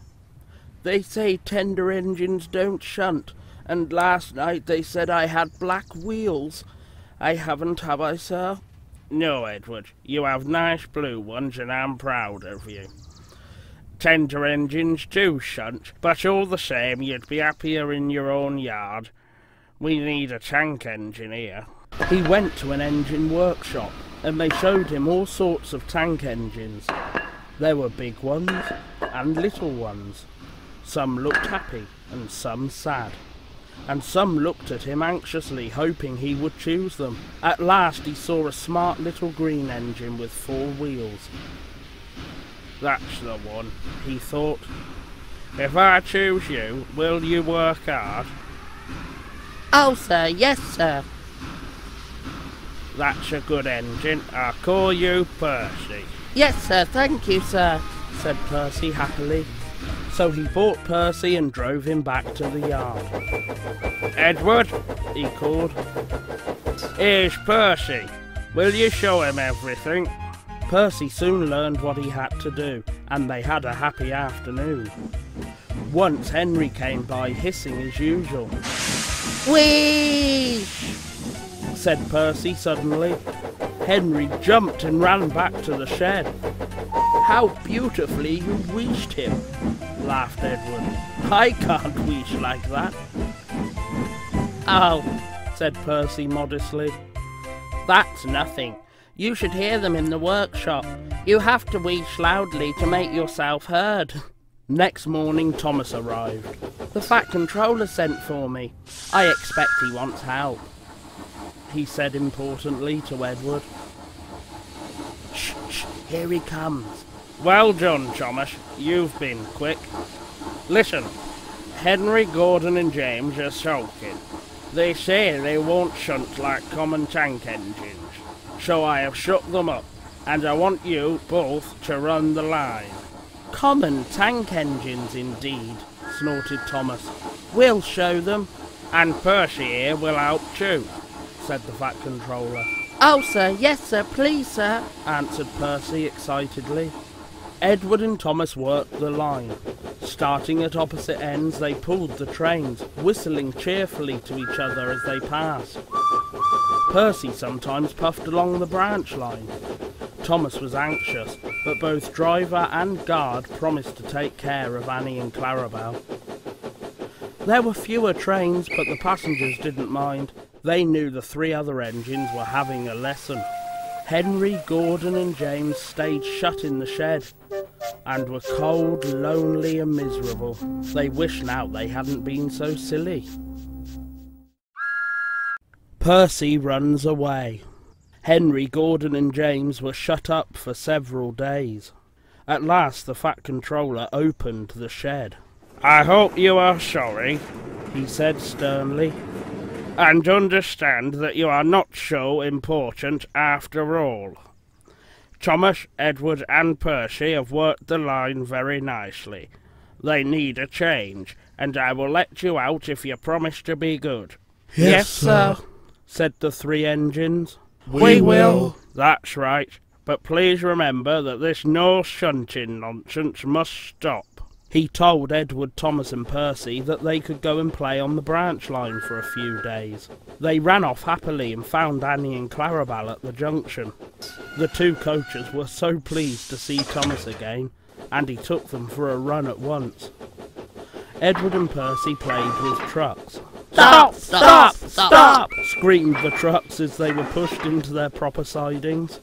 But the 2 engines laughed and went on shunting till the trucks were tidily arranged. Next, Edward took some empty trucks to the quarry, and Percy was left alone. Percy didn't mind that a bit. He liked watching trains and being cheeky to the engines. Hurry, hurry, hurry, he would call to them. Gordon, Henry and James got very cross. After a while he took some trucks over the main line to another siding. When they were tidy, he ran onto the main line again and waited for the signalman to set the point so that he could cross back to the yard. Edward had warned Percy. Be careful on the main line. Whistle to tell the signalman you are there. But Percy didn't remember to whistle, and the signalman was so busy and forgot Percy. Bells rang in the signal box. The man answered, saying the line was clear, and set the signals for the next train. Percy waited and waited. The points were still against him. He looked along the main line. Beep, beep! He whistled in horror, for rushing straight towards him was Gordon with the express. Poop, poop, poop, poop, poop, whistled Gordon. His driver shut off steam and applied the brakes. Percy's driver turned on full steam. Back, Percy, back, he urged. But Percy's wheels wouldn't turn quickly. Gordon was coming so fast that it seemed he couldn't stop. With shut eyes, Percy waited for the crash. His driver and fireman jumped out. "Oh!"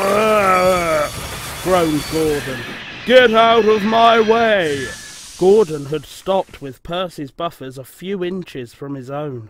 But Percy had begun to move. "I won't stay here. I'll run away," he puffed. He was soon clear of the station and running as fast as he could. He went through Edward Station whistling loudly and was so frightened that he ran right up Gordon's Hill without stopping. He was tired then and wanted to stop, but he couldn't. He had no driver to shut off steam and to apply the brakes. "I shall have to run till my wheels wear out," he thought sadly. "Oh dear, oh dear, I want to stop, I want to stop," he puffed in a tired sort of way. He passed another signal box. "I know just what you want, little Percy," called the man kindly. He set the points and Percy puffed wearily onto a nice empty siding, ending in a big bank of earth. Percy was too tired now to care where he went. "I want to stop, I want to stop. I have stopped," he puffed thankfully as his bunker buried itself in the bank. "Never mind, Percy," said the workmen as they dug him out. "You shall have a drink and some coal and then you'll feel better." Presently Gordon arrived. "Well done, Percy. You started so quickly that you stopped a nasty accident." "I'm sorry I was cheeky," said Percy. "You were clever to stop." Percy now works in the yard and finds coaches for the trains. He is still cheeky because he is that sort of engine, but he is always most careful when he goes on the main line.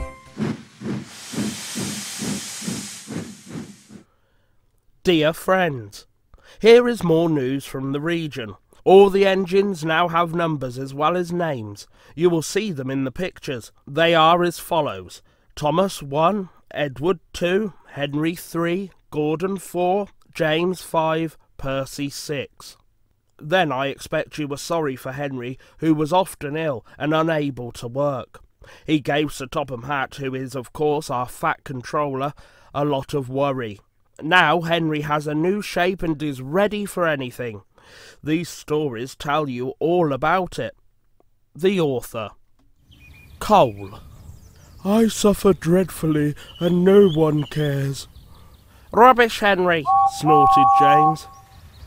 You don't work hard enough.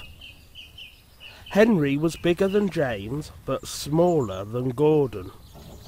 Sometimes he could pull trains, sometimes he had no strength at all. The fat controller spoke to him too. You are too expensive, Henry. You have had lots of new parts and new paint too, but they've done you no good. If we can't make you better, we must get another engine instead of you. This made Henry, his driver, and his fireman very sad.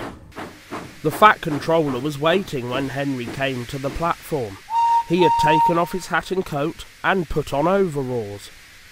He climbed to the footplate and Henry started. Henry is a bad steamer, said the fireman.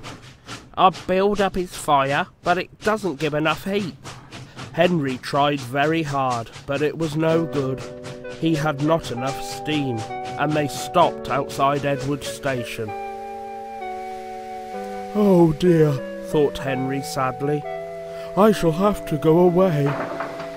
Edward took charge of the train. Henry stopped behind. What do you think is wrong, fireman? Asked the fat controller. The fireman mopped his face. "Excuse me, sir," he answered, "but the coal is wrong. We've had a poor lot lately, and today it's worse. The other engines can manage. They have big fireboxes. Henry's is small and can't make the heat. With Welsh coal, he'd be a different engine." "It's expensive," said the Fat Controller thoughtfully, "but Henry must have a fair chance. James shall go and fetch some." When the Welsh coal came, Henry's driver and fireman were excited. "Now we'll show them, Henry, old fellow." They carefully oiled all his joints and polished his brass till it shone like gold. His fire had already been lit, so the fireman made it carefully.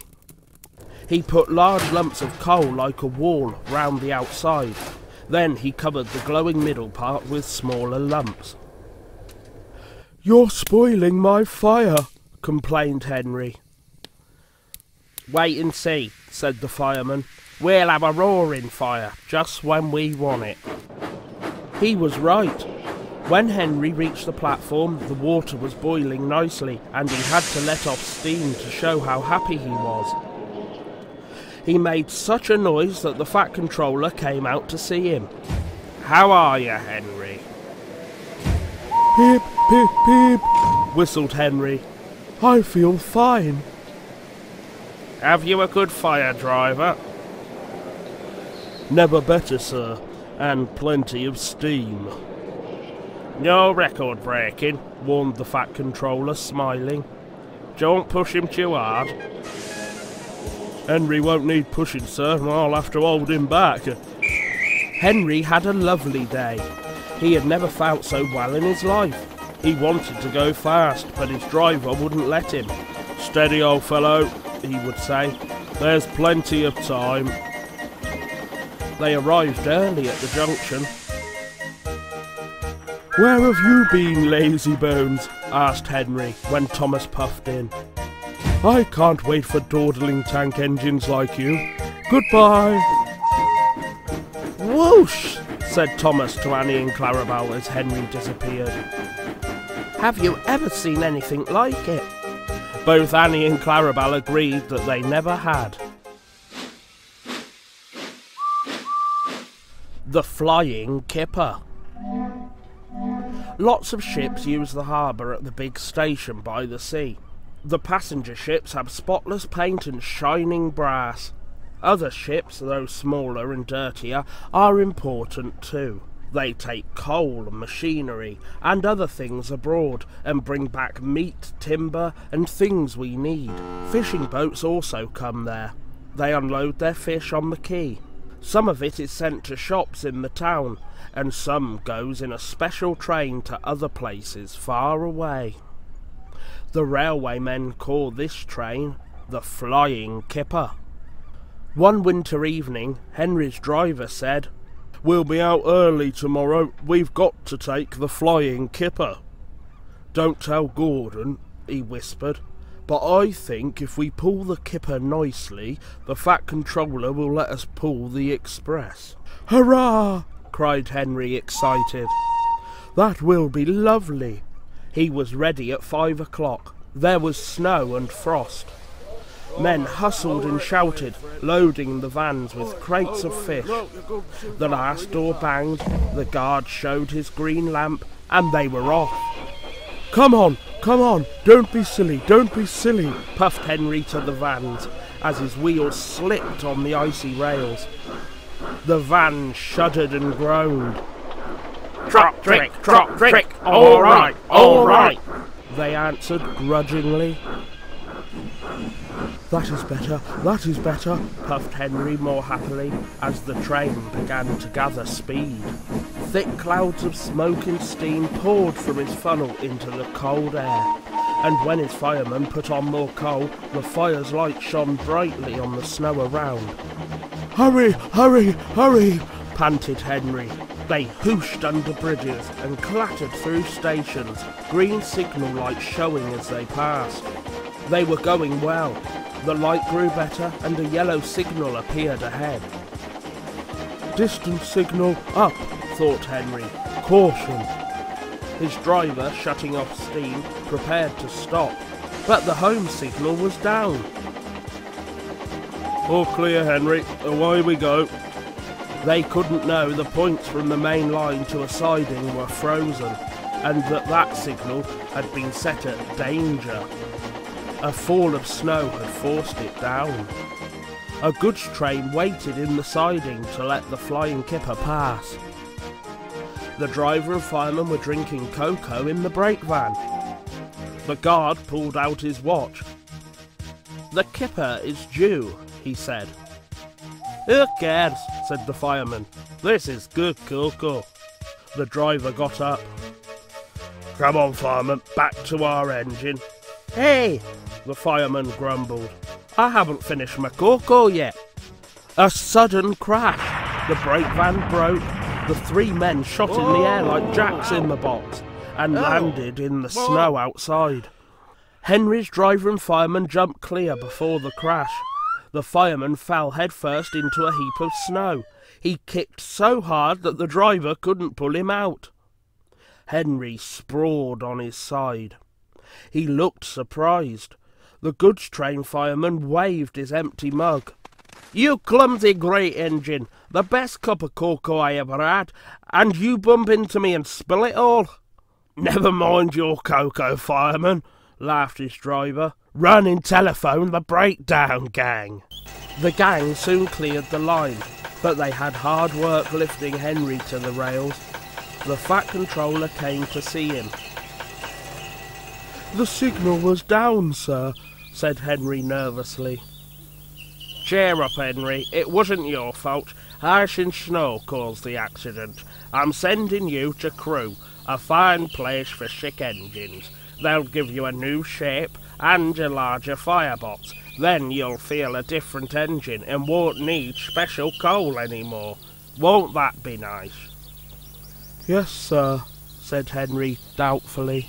Henry liked being at Crewe, but was glad to come home. A crowd of people waited to see him arrive in his new shape. He looked so splendid and strong that they gave him 3 cheers. "Beep, beep, beep, beep, beep. Thank you very much," he whistled happily. "I am sorry to say that a lot of little boys are often late for school because they wait to see Henry go by. They often see him pulling the express, and he does it so well that Gordon is jealous. But that is another story."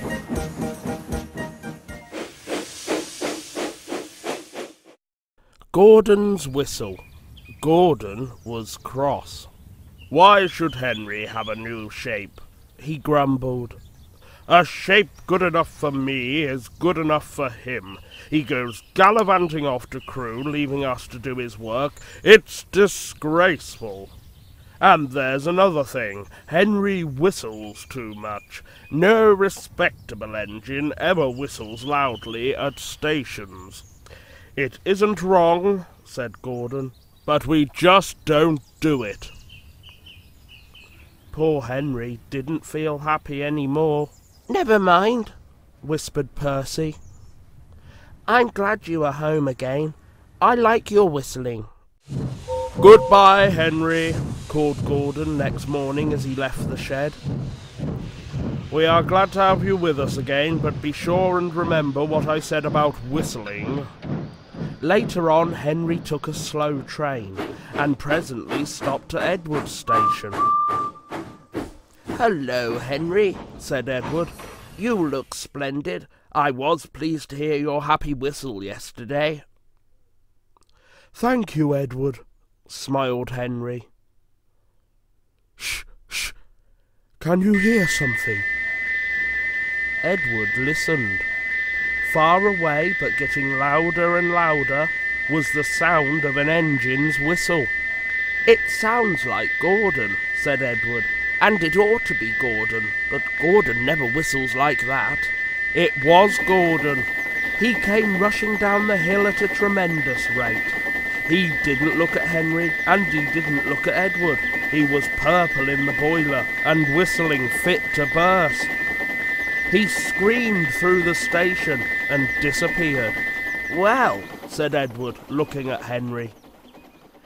It isn't wrong, chuckled Henry, but we just don't do it. And he told Edward what Gordon had said. Meanwhile, Gordon screeched along the line. People came out of their houses. Air raid sirens started. 5 fire brigades got ready to go out. Horses upset their carts and old ladies dropped their parcels. At a big station, the noise was awful. Porters and passengers held their ears. The Fat Controller held his ears too. He gave a lot of orders, but no one could hear them, and Gordon went on whistling. At last he clambered into Gordon's cab. "Take him away," he bellowed, "and stop that noise." Still whistling, Gordon puffed sadly away. He whistled as he crossed the points. He whistled on the siding. He was still whistling as the last deafened passenger left the station. Then 2 fitters climbed up and knocked his whistle valve into place. And there was silence. Gordon slunk into the shed. He was glad it was empty. The others came in later. "It isn't wrong," murmured Henry to no one in particular, "but we just don't do it." No one mentioned whistles. Percy and the trousers. On cold mornings, Percy often saw workmen wearing scarves. "My funnel's cold, my funnel's cold," he would puff. "I want a scarf, I want a scarf." "Rubbish, Percy," said Henry one day. "Engines don't wear scarves." "Engines with proper funnels do," said Percy in his cheeky way. "You've only got a small one." Henry snorted. He was proud of his short, neat funnel. Just then a train came in and Percy, still puffing, "I want a scarf, I want a scarf," went to take the coaches to their siding. His driver always shut off steam just outside the station, and Percy would try to surprise the coaches by coming in as quietly as he could. 2 porters were taking some luggage across the line. They had a big load and were walking backwards to see that none fell off the trolley. Percy arrived so quietly that the porters didn't hear him till the trolley was on the line. The porters jumped clear. The trolley disappeared with a crunch. Boxes and bags burst in all directions. "Oh, groaned Percy and stopped. Sticky streams of red and yellow jam trickled down his face. A top hat hung on his lamp iron. Clothes, hats, books, shoes, skirts and blouses stuck to his front. A pair of striped trousers coiled lovingly round his funnel. They were grey no longer. Angry passengers looked at their broken trunks. The Fat Controller seized the top hat. "Mine," he said crossly. "Percy," he shouted, "look at this." "Yes, sir, I am, sir," a muffled voice replied. "My best trousers, too." "Yes, sir, please, sir," said Percy nervously. "I am very cross," said the Fat Controller. "We must pay the passengers for their spoilt clothes. My hat is dented and my trousers are ruined, all because you will come into the station as if you were playing grandmother's steps with the coaches." The driver unwound the trousers. The Fat Controller waved them away. "Percy wanted a scarf. He shall have my trousers for a scarf. They will keep him warm." Percy wore them back to the yard. He doesn't like scarves now. Henry's sneeze. One lovely Saturday morning, Henry was puffing along. The sun shone, the fields were green, the birds sang. Henry had plenty of steam in his boiler and he was feeling happy. "I feel so well, I feel so well," he sang. "Trickety-trock, trickety-trock," hummed his coachers. Henry saw some boys on a bridge. "Beep, beep, hello," he whistled cheerfully. Beep, beep, beep, he called the next moment. Oh, oh, oh! For the boys didn't wave and take his number. They dropped stones on him instead. They were silly, stupid boys who thought it would be fun to drop stones down his funnel. Some of the stones hit Henry's boiler and spoilt his paint. One hit the fireman on the head as he was shoveling coal, and others broke the carriage windows. "It's a shame, it's a shame," hissed Henry. They've broken our glass! They've broken our glass! Sobbed the coachers. The driver opened the first aid box, bandaged the fireman's head, and planned what he was going to do. They stopped the train and the guard asked if any passengers were hurt. No one was hurt, but everyone was cross. They saw the fireman's bumped head and told him what to do for it, and they looked at Henry's paint. "Call the police!" they shouted angrily. "No," said the driver. "Leave it to Henry and me. We'll teach those lads a lesson." What will you do? They asked. "Can you keep a secret?" Yes, they all said. "Well then," said the driver, "Henry is going to sneeze at them." "What?" cried all the passengers. The driver laughed. "Henry draws in air through his fire and puffs it out with smoke and steam. When he puffs hard, the air blows ashes from his fire into his smoke box, and these ashes sometimes prevent him puffing properly. When your nose is blocked, you sometimes sneeze. If Henry's smoke box is blocked, I can make air and steam blow the ashes out through his funnel. We will do it at the bridge and startle those boys." Henry puffed on to the terminus where he had a rest. Then he took the train back. Lots of people were waiting at the station just before the bridge. They wanted to see what would happen. "Henry has plenty of ashes," said the driver. "Please keep all windows shut till we have passed the bridge. Henry is as excited as we are, aren't you, old fellow?" And he patted Henry's boiler. Henry didn't answer. He was feeling stuffed up. But he winked at his driver, like this. The guard's flag waved, his whistle blew, and they were off. Soon in the distance they saw the bridge. There were the boys, and they all had stones. "Are you ready, Henry?" said his driver. "Sneeze hard when I tell you." "Now!" he said, and turned the handle. A tissue! Smoke and steam and ashes spouted from his funnel. They went all over the bridge and all over the boys, who ran away as black as soot. "Oh, well done, Henry," laughed his driver. "They won't drop stones on engines again. Your coat is all black, but we'll rub you down and paint your scratches and you'll be as good as new tomorrow." Henry has never again sneezed under a bridge. The Fat Controller doesn't like it. His smoke box is always cleaned in the yard while he is resting.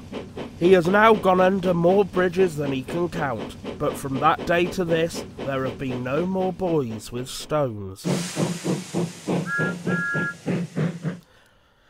Dear friends, poor Thomas has been in trouble, so the Fat Controller asked Toby to come and help run the branch line. Thomas and Toby are very good friends. Toby is a funny little engine with a queer shape. He works very hard and we are fond of him. We hope you will like him too. The author. Toby and the Stout Gentleman. Toby is a tram engine. He is short and sturdy. He has cow catchers and side plates and doesn't look like a steam engine at all. He takes trucks from farms and factories to the main line, and the big engines take them to London and elsewhere. His tram line runs along roads and through fields and villages. Toby rings his bell cheerfully to everyone he meets. He has a coach called Henrietta who has seen better days. She complains because she has few passengers. Toby is attached to Henrietta and always takes her with him. She might be useful one day, he says. It's not fair at all, grumbles Henrietta as the buses roar past full of passengers. She remembers that she used to be full and 9 trucks would rattle behind her. Now there are only 3 or 4, for the farms and factories send their goods mostly by lorry. Toby is always careful on the road. The cars, buses and lorries often have accidents. Toby hasn't had an accident for years, but the buses are crowded and Henrietta is empty. I can't understand it, says Toby the tram engine. People come to see Toby, but they come by bus. They stare at him. Isn't he quaint, they say, and laugh. They make him so cross. One day a car stopped close by, and a little boy jumped out. Come on, Bridget, he called to his sister, and together they ran across to Toby. 2 ladies and a stout gentleman followed. The gentleman looked important, but nice. The children ran back. Come on, grandfather, do look at this engine, and seizing his hands they almost dragged him along. That's a tram engine, Stephen, said the stout gentleman. Is it electric? Asked Bridget. Whoosh! Hissed Toby crossly. Shh, shh, said her brother. You've offended him. But trams are electric, aren't they? They are mostly, the stout gentleman answered, but this is a steam tram.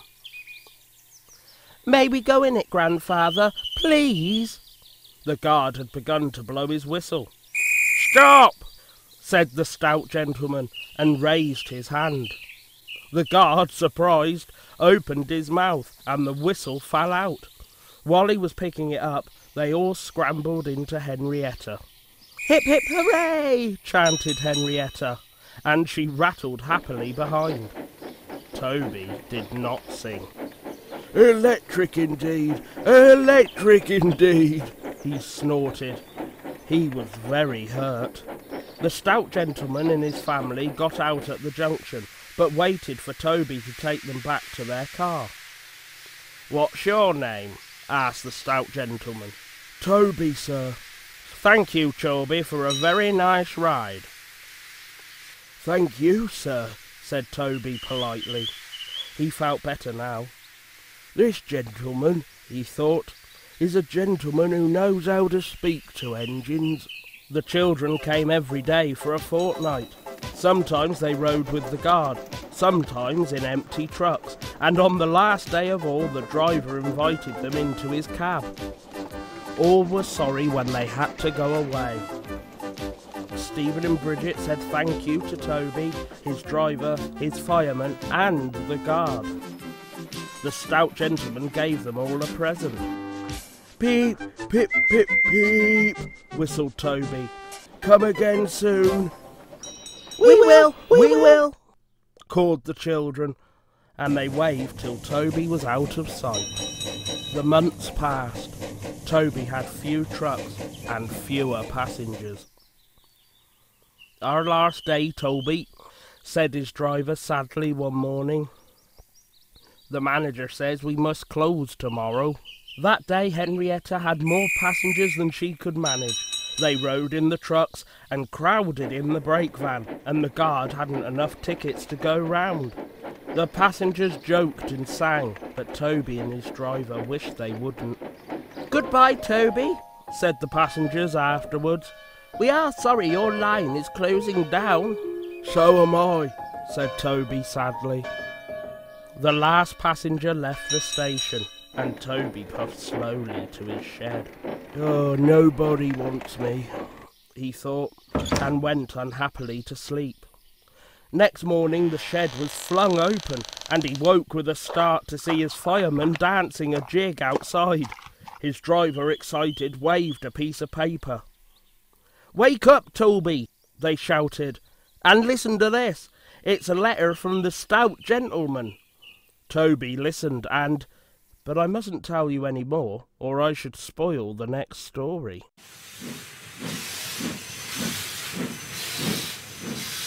Thomas in trouble. There is a line to a quarry at the end of Thomas's branch. It goes for some distance along the road. Thomas is always very careful here in case anyone was coming. Peep, peep, peep, he whistled. Then the people got out of the way, and he puffed slowly along with his trucks rumbling behind him. Early one morning there was no one on the road, but a large policeman was sitting on the grass close to the line. He was shaking a stone from his boot. Thomas liked policemen. He had been a great friend of the constable who used to live in the village, but he had just retired. Thomas expected that the new constable would be friendly too. Peep, peep, he whistled. good morning. The policeman jumped and dropped his boot. He scrambled up and hopped around on one leg till he was facing Thomas. Thomas was sorry to see that he didn't look friendly at all. He was red in the face and very cross. The policeman wobbled about trying to keep his balance. Disgraceful, he spluttered. I didn't sleep a wink last night. It was so quiet, and now engines come whistling suddenly behind me. My first day in the country, too. He picked up his boot and hopped over to Thomas. I'm sorry, sir, said Thomas. I only said good morning. The policeman grunted, and leaning against Thomas's buffer, he put his boot on. He drew himself up and pointed to Thomas. Where's your cow-catcher? He asked accusingly. But I don't catch cows, sir. Don't be funny, snapped the policeman. He looked at Thomas's wheels. No side plates either, and he wrote in his notebook. Engines going on public roads must have their wheels covered and a cow catcher in front. You haven't, so you are dangerous to the public. Rubbish, said his driver. We've been along here hundreds of times and never had an accident. That makes it worse, the policeman answered. He wrote regular lawbreaker in his book. Thomas puffed sadly away. The Fat Controller was having breakfast. He was eating toast in marmalade. He had the newspaper open in front of him, and his wife had just given him some more coffee. The butler knocked and came in. Excuse me, sir, you are wanted on the telephone. Bother that telephone, said the Fat Controller. I'm sorry, my dear, he said a few minutes later. Thomas is in trouble with the police and I must go at once. He gulped down his coffee and hurried from the room.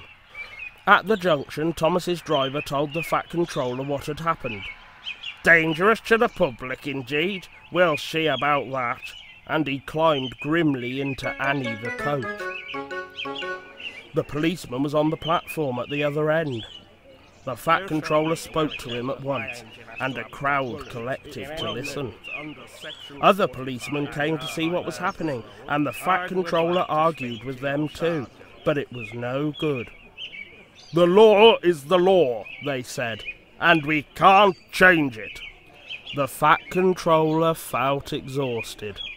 He mopped his face. I'm sorry, driver, he said. It's no use arguing with policemen. We will have to make those cow-catcher things for Thomas, I suppose. Everyone will laugh, sir, said Thomas sadly. They'll say I look like a tram. The Fat Controller stared. Then he laughed. Ho! Well done, Thomas. Why didn't I think of it before? We want a tram engine. When I was on my holiday, I met a nice little engine called Toby. He hasn't enough work to do and needs a change. I'll write to his controller at once. A few days later, Toby arrived. That's a good engine, said the Fat Controller. I see you've brought Henrietta. You don't mind, do you, sir? Asked Toby anxiously. The station master wanted to use her as a hen house, and that would never do. No, indeed, said the Fat Controller gravely. We couldn't allow that. Toby made the trucks behave even better than Thomas did. At first, Thomas was jealous, but he was so pleased when Toby rang his bell and made the policeman jump that they have been firm friends ever since.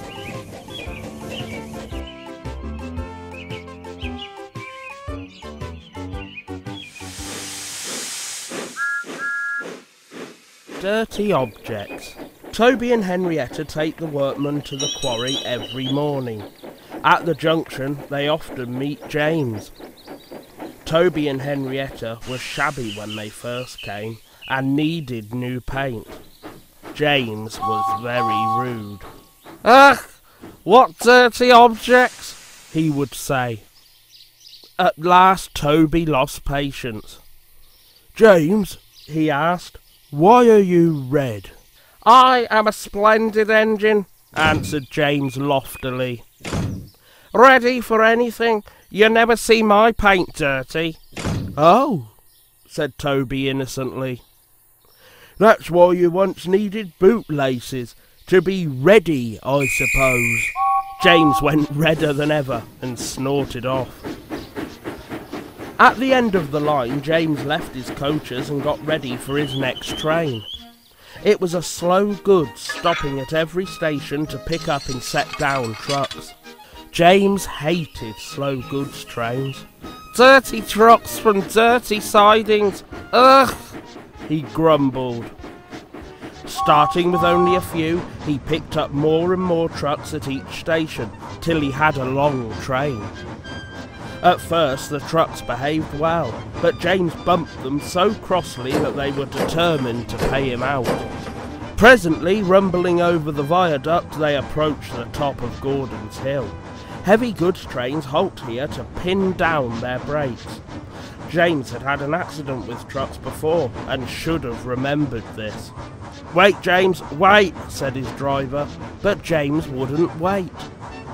He was too busy thinking what he would say to Toby when they next met. Too late he saw where he was and tried to stop. "Hurrah! Hurrah!" laughed the trucks, and banging their buffers they pushed him down the hill. The guard tightened his brakes until they screamed. On, yelled the trucks. "I've got to stop! I've got to stop!" groaned James, and setting his brakes, he managed to check the truck's mad rush, but they were still going much too fast to stop in time. Through the station they thundered and lurched into the yard. James shut his eyes.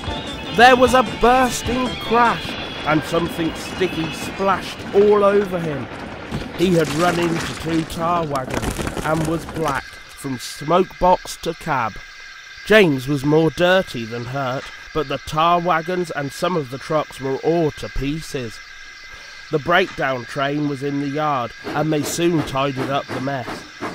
Toby and Percy were sent to help, and came as quickly as they could. "Look here, Percy," exclaimed Toby. "Whatever is that dirty object?" "That's James, didn't you know?" "It's James's shape," said Toby thoughtfully. "But James is a splendid red engine, and you never see his paint dirty." James shut his eyes and pretended he hadn't heard. They cleared away the unhurt trucks and helped James home. The Fat Controller met them. "Well done, Percy and Toby," he said. He turned to James. "Fancy letting your trucks run away. I am surprised. You're not fit to be seen. You must be cleaned at once. Toby shall have a coat of paint. Chocolate and blue, I think." "Please, sir, can Henrietta have one too?" "Certainly, Toby," he smiled. "She shall have brown, like Annie and Clarabelle." "Oh, thank you, sir. She will be pleased." Toby ran home happily to tell her the news. Mrs. Kindly's Christmas. It was nearly Christmas. Annie and Clarabelle were packed full of people and parcels. Thomas was having very hard work. Come on, he puffed. We're feeling so full, grumbled the coachers. Thomas looked at the hill ahead. Can I do it, he puffed anxiously. Suddenly he saw a handkerchief waving from a cottage window. He felt better at once. Yes, I can, he puffed bravely. He pulled his hardest and was soon through the tunnel and resting in the station. That was Mrs. Kindly who waved to you, Thomas, his driver told him. She has to stay in bed all day. Poor lady, said Thomas. I am sorry for her. Engines have heavy loads at Christmas time, but Thomas and Toby didn't mind the hard work when they saw Mrs. Kindly waving. But then it began to rain. It rained for days and days. Thomas didn't like it, nor did his driver. Off we go, Thomas, he would say. Pull hard and get home quickly. Mrs. Kindly won't wave today. But whether she waved or not, they always whistled when they passed the little lonely cottage. Its white walls stood out against the dark background of the hills. Hello, exclaimed Thomas's fireman one day. Look at that! The driver came across the cab. Something's wrong there, he said. Hanging, flapping and bedraggled from a window of the cottage was something that looked like a large red flag. Mrs. Kindly needs help, I expect, said the driver, and put on the brakes. Thomas gently stopped. The guard came squelching through the rain up to Thomas's cab, and the driver pointed to the flag. See if a doctor's on the train and ask him to go to the cottage, then walk back to the station and tell them we've stopped. The fireman went to see if the line was clear in front. 2 passengers left the train and climbed to the cottage. Then the fireman returned. We'll back down to the station, said the driver, so that Thomas can get a good start. We shan't get up the hill, the fireman answered. Come and see what's happened. They walked along the line round the bend. Jiminy Christmas, exclaimed the driver. Go back to the train, I'm going to the cottage. He found the doctor with Mrs. Kindly. Silly of me to faint, she said. You saw the red dressing gown? You're all safe? Asked Mrs. Kindly. Yes, smiled the driver. I've come to thank you. There was a landslide in the cutting, doctor, and Mrs. Kindly saw it from her window and stopped us. She saved our lives. God bless you, ma'am, said the driver, and tiptoed from the room. They cleared the line by Christmas Day, and the sun shone as a special train puffed up from the junction. First came Toby, then Thomas with Annie and Clarabelle, and last of all, but very pleased at being allowed to come, was Henrietta. The Fat Controller was there, and lots of other people who wanted to say thank you to Mrs. Kindly. Peep, peep, peep, peep, Happy Christmas! Whistled the engines as they reached the place. The people got out and climbed to the cottage. Thomas and Toby wished they could go too. Mrs. Kindly's husband met them at the door. The Fat Controller, Thomas's driver, fireman and guard went upstairs while the others stood in the sunshine below the window. The driver gave her a new dressing gown to replace the one spoilt by the rain. The guard brought her some grapes, and the fireman gave her some woolly slippers, and promised to bring some coal as a present from Thomas next time they passed. Mrs. Kindly was very pleased with her present. You are very good to me, she said.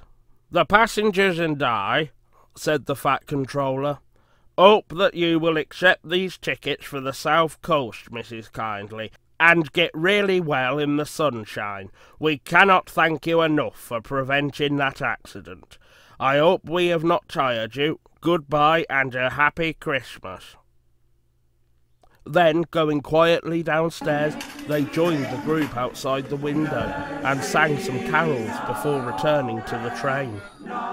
Mrs. Kindly is now at Bournemouth, getting better every day, and Thomas and Toby are looking forward to the time when they can welcome her home.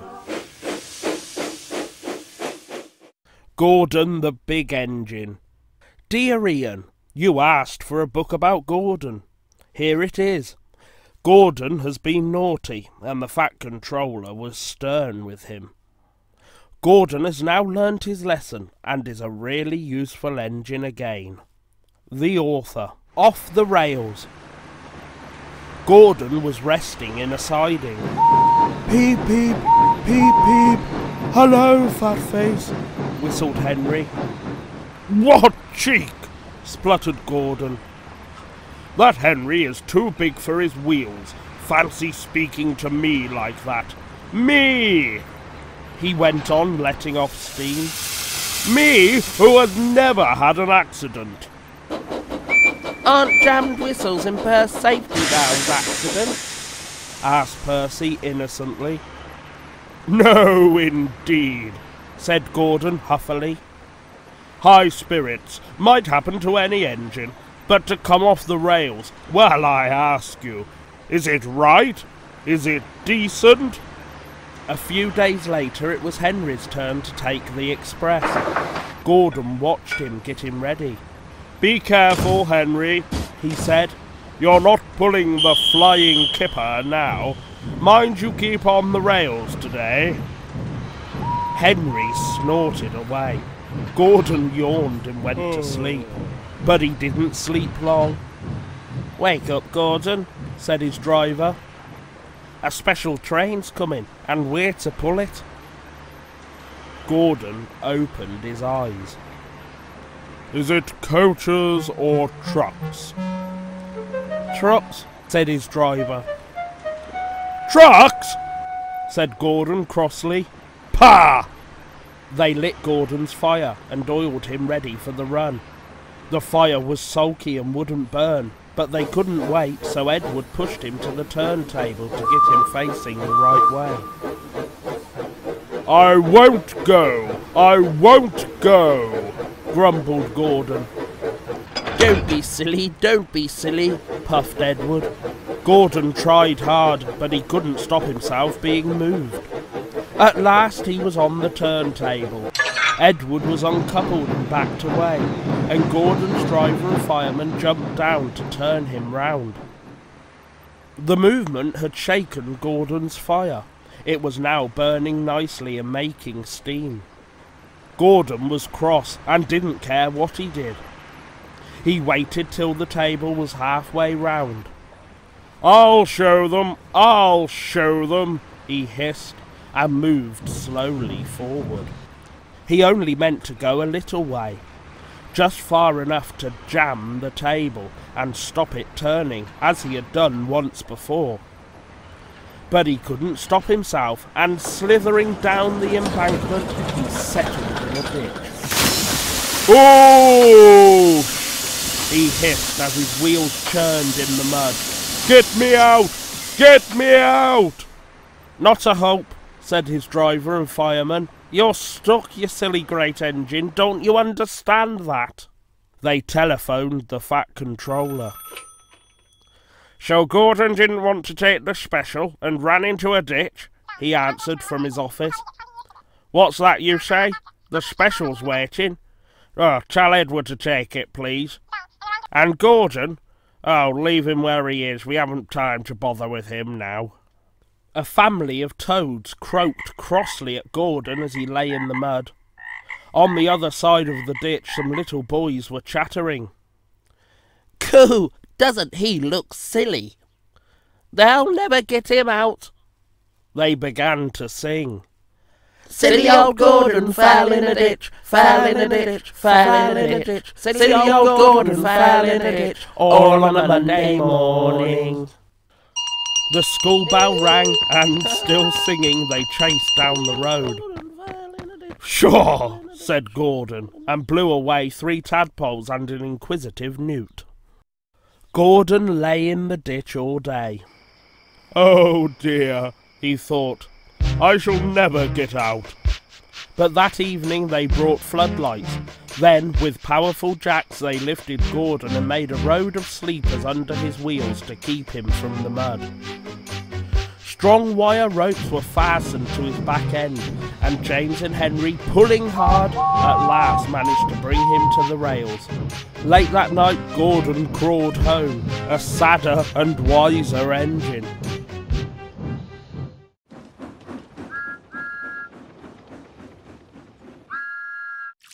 Leaves.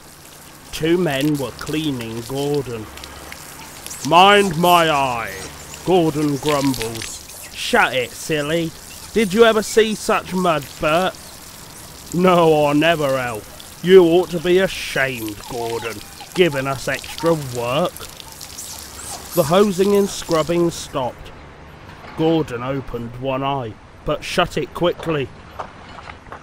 Wake up, Gordon, said the Fat Controller sternly, and listen to me. You will pull no more coaches till you are a really useful engine. So Gordon had to spend his time pulling trucks. Goods trains, he muttered. He felt his position deeply. That's for you, and you, and you, Gordon said crossly. Ow, ow, ow, ow, ow, screamed the trucks as he shunted them about the yard. Trucks will be trucks, said James, watching him. They won't with me, snorted Gordon.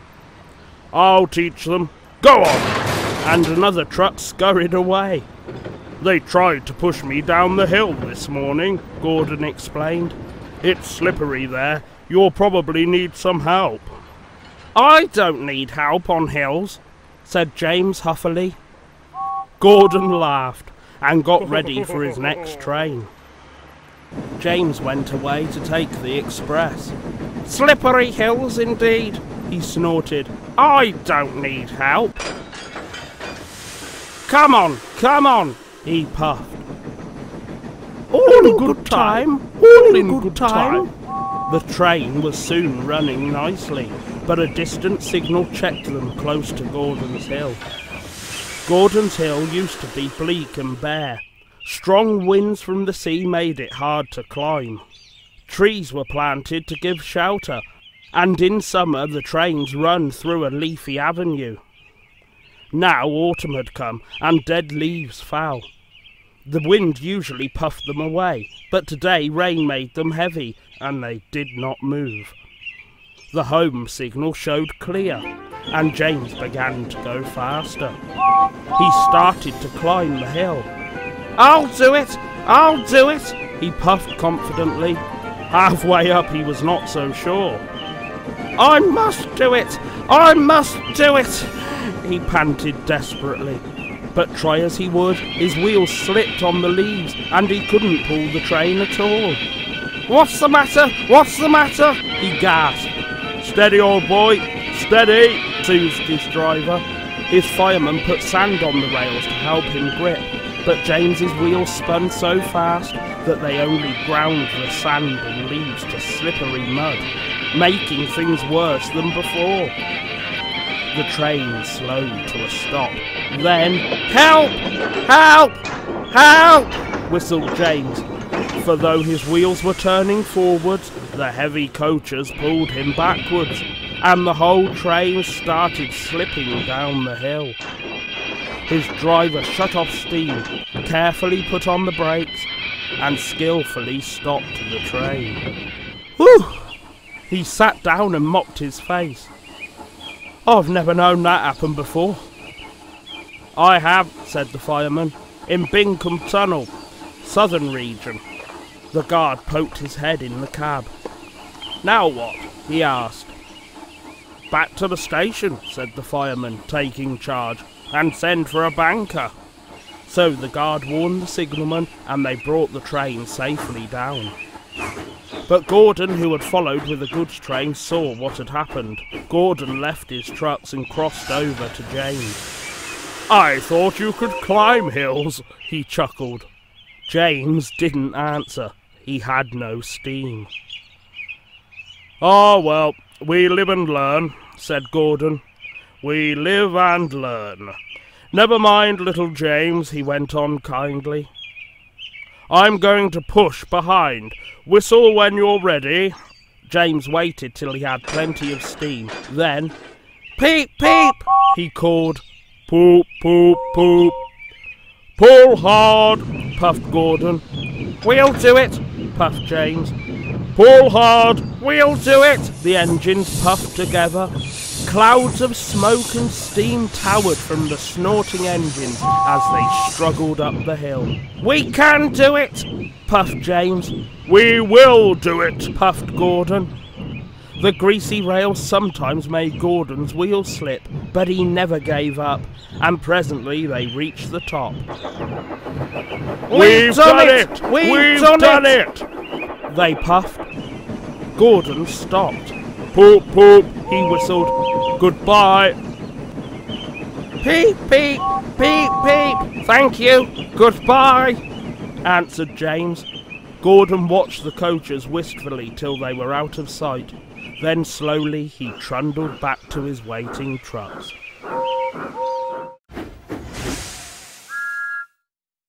Down the mine. One day Thomas was at the junction when Gordon shuffled in with some trucks. Poof! Remarked Thomas. What a funny smell. Can you smell a smell? I can't smell a smell, said Annie and Clarabelle. A funny, musty sort of smell, said Thomas. No one noticed it till you did, grunted Gordon. It must be yours. Annie, Clarabelle, do you know what I think it is? Whispered Thomas loudly. It's ditch water. Gordon snorted, but before he could answer, Thomas puffed quickly away. Annie and Clarabelle could hardly believe their ears. He's dreadfully rude. I feel quite ashamed. I feel quite ashamed. He's dreadfully rude. They twittered to each other. You mustn't be rude. You make us ashamed. They kept telling Thomas. But Thomas didn't care a bit. That was funny, he chuckled. He felt very pleased with himself. Annie and Clarabelle were deeply shocked. They had a great respect for Gordon, the big engine. Thomas left the coaches at a station and went to a mine for some trucks. Long ago, miners digging for lead had made tunnels under the ground. Though strong enough to hold up trucks, their roofs could not bear the weight of engines. A large notice said, "Danger! Engines must not pass this board." Thomas had often been warned, but he didn't care. Silly old board, he thought. He had often tried to pass it, but had never succeeded. This morning he laughed as he puffed along. He had made a plan. He had to push empty trucks into one siding and pull out full ones from another. His driver stopped him, and the fireman went to turn the point. "Come on," waved the fireman, and they started. The driver leaned out of the cab to see where they were going. "Now," said Thomas to himself, and bumping the trucks fiercely, he jerked his driver off the footplate. Whoa! "Hurrah!" laughed Thomas, and he followed the trucks into the siding. "Stupid old board," said Thomas as he passed it. "There's no danger, there's no danger." His driver, unhurt, jumped up. "Look out!" he shouted. The fireman clambered into the cab. Thomas squealed crossly as his brakes were applied. "It's quite safe," he hissed. "Come back!" yelled the driver. But before they could move, there was a rumbling and the rails quivered. The fireman jumped clear.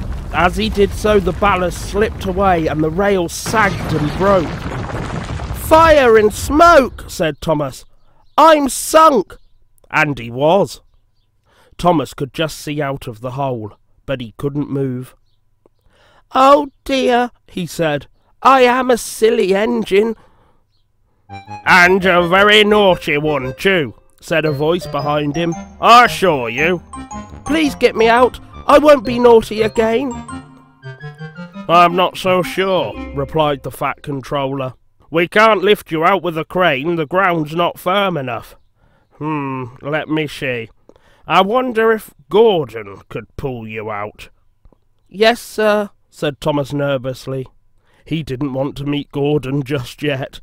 Down the mine, is he? Oh ho ho! Laughed Gordon.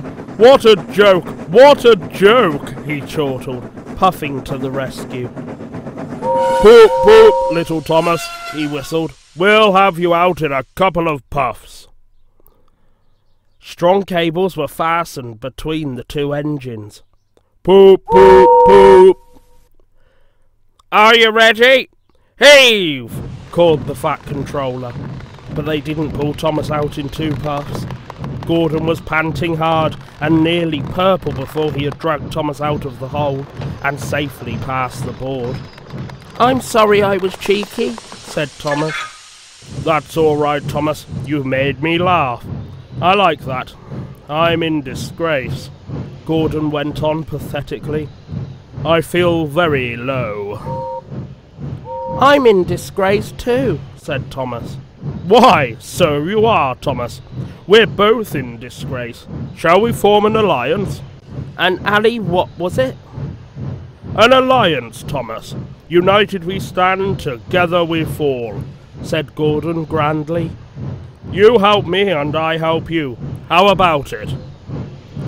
Right you are, said Thomas.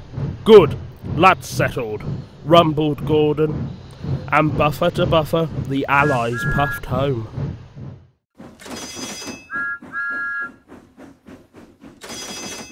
Paint pots and queens. The stations on the line were being painted. The engines were surprised. The Queen is coming, said the painters. The engines in their shed were excited and wondered who would pull the royal train. I'm too old to pull important trains, said Edward sadly. I'm in disgrace, Gordon said gloomily. The Fat Controller would never choose me. He'll choose me, of course, boasted James the Red Engine. You? Henry snorted. You can't climb hills. He will ask me to pull it, and I'll have a new coat of paint. You wait and see. The days passed. Henry puffed about proudly, quite sure that he would be the royal engine. One day when it rained, his driver and fireman stretched a tarpaulin from the cab to the tender to keep themselves dry. Henry puffed into the big station. A painter was climbing a ladder above the line. Henry's smoke puffed upwards. It was thick and black. The painter choked and couldn't see. He missed his footing on the ladder, dropped his paint pot and fell plop onto Henry's tarpaulin. The paint poured over Henry's boiler and trickled down each side. The paint pot perched on his dome. The painter clambered down and shook his brush at Henry. "You spoil my clean paint with your dirty smoke," he said. "And then you take the whole lot and make me go and fetch some more." He stumped crossly away. The Fat Controller pushed through the crowd. "You look like an iced cake, Henry," he said. "That won't do for the royal train. I must make other arrangements." He walked over to the yard. Gordon and Thomas saw him coming, and both began to speak. "Please, sir." "One at a time," smiled the Fat Controller. "Yes, Gordon? May Thomas have his branch line again?" Said the Fat Controller. "Well, Thomas?" "Please, sir, can Gordon pull coaches now?" The Fat Controller pondered. You've both been quite good lately, and you deserve a treat. When the Queen comes, Edward will go in front and clear the line, Thomas will look after the coaches, and Gordon will pull the train." "Oh, sir!" said the engines happily. The great day came. Percy, Toby, Henry and James worked hard bringing people to the town. Thomas sorted all their coaches in the yard. Peep, peep, peep! They're coming! Edward steamed in, looking smart with flags and bright paint. 2 minutes passed. 5, 7, 10. Poop, poop! Everyone knew that whistle, and a mighty cheer went up as the Queen's train glided into the station. Gordon was spotless, and his brass shone. Like Edward, he was decorated with flags, but on his buffer beam he proudly carried the royal arms. The Queen was met by the Fat Controller, and before doing anything else, she thanked him for their splendid run. "Not at all, Your Majesty," he said. "Thank you." "We have read," said the Queen to the Fat Controller, "a great deal about your engines. May we see them, please?" So he led the way to where all the engines were waiting. "Peep, peep!" whistled Toby and Percy. They're coming! "Shh, shh, shh, shh!" hissed Henry and James. But Toby and Percy were too excited to care. The Fat Controller told the Queen their names, and she talked to each engine. Then she turned to go. Percy bubbled over. "3 cheers for the Queen!" He called. "Peep, peep, peep!" whistled all the engines. The Fat Controller held his ears, but the Queen, smiling, waved to the engines till she passed the gate. Next day the Queen spoke specially to Thomas, who fetched her coaches, and to Edward and Gordon, who took her away. And no engine ever felt prouder than Thomas and Edward and Gordon, the big engine.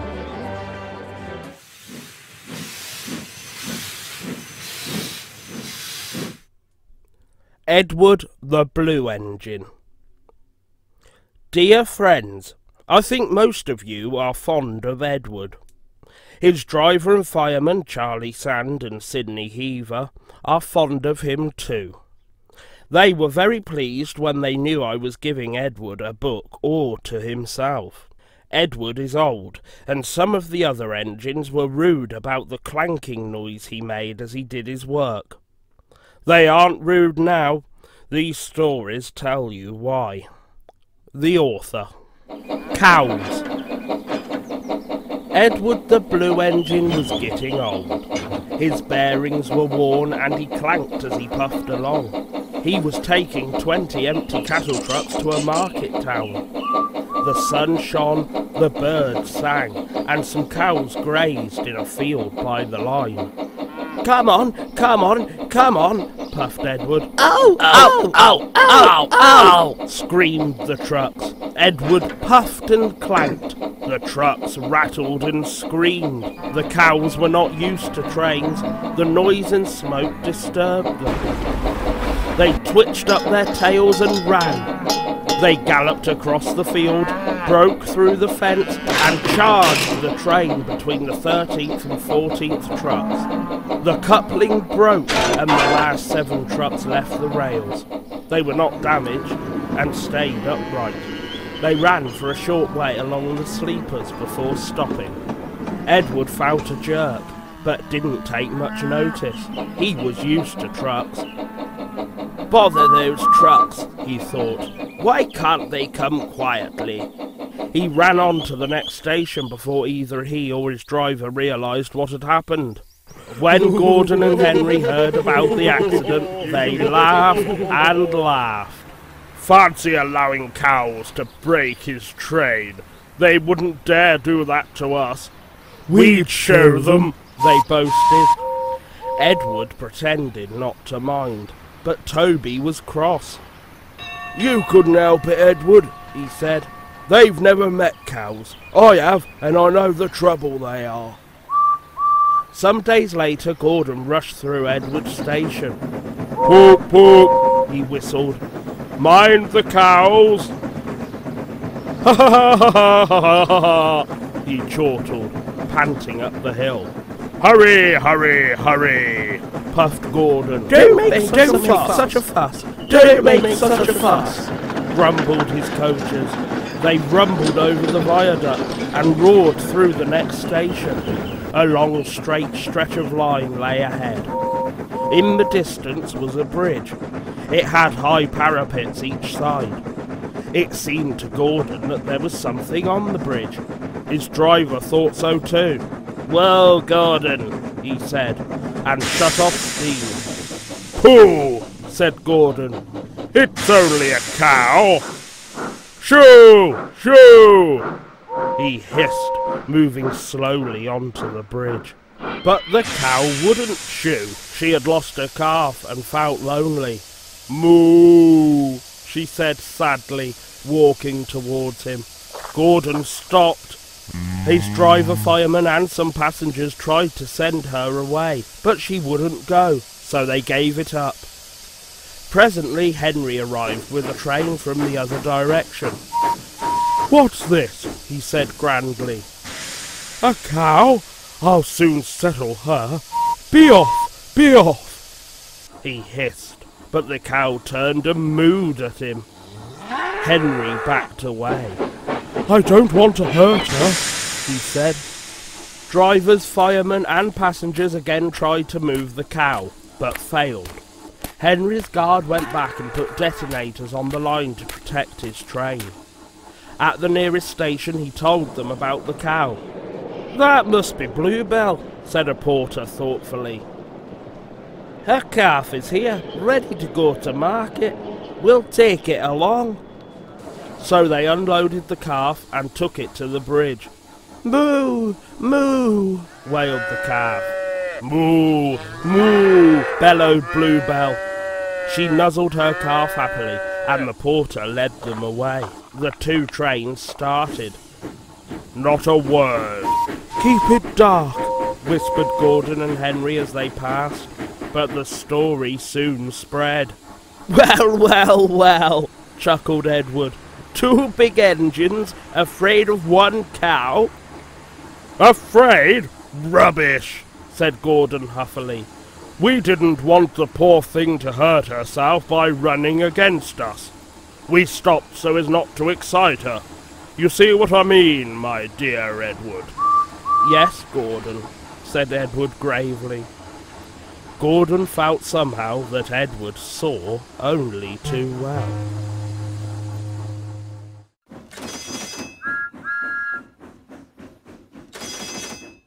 Bertie's chase. "Peep, peep, we're late," fussed Edward. "Peep, peep, peep, peep, where is Thomas?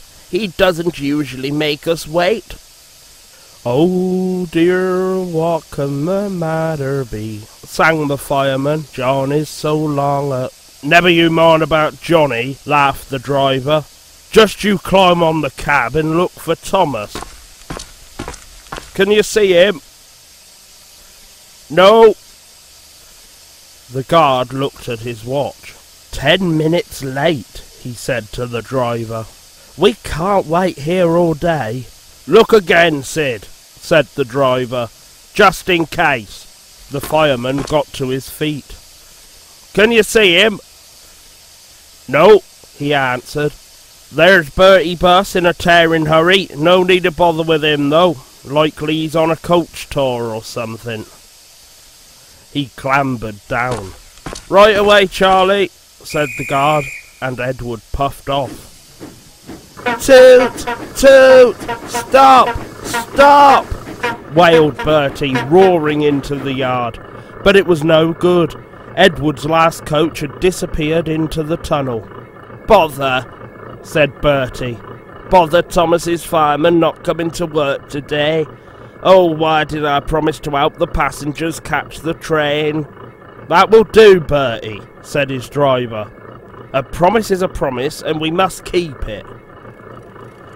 "I'll catch Edward or bust," said Bertie grimly, as he raced along the road. "Oh, my gears and axles," he groaned, toiling up the hill. "I'll never be the same bus again. Toot, toot, toot, toot, toot." I see him! Hooray! Hooray! He cheered as he reached the top of the hill. He's reached the station, Bertie groaned the next minute. No, he stopped by a signal. Hooray! Hooray! And he tore down the hill, his brakes squealing at the corners. His passengers bounced like balls in a bucket. Well done, Bertie! They shouted. Go it! Go it! Hens and dogs scattered in all directions as he raced through the village. Wait! Wait! He tooted, skidding into the yard.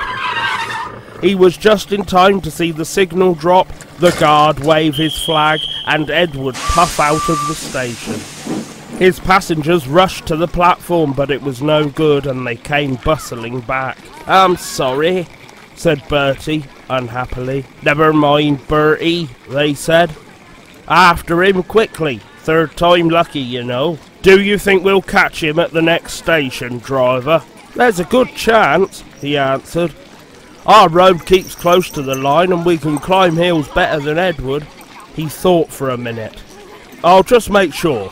He then spoke to the station master, while the passengers waited impatiently in the bus.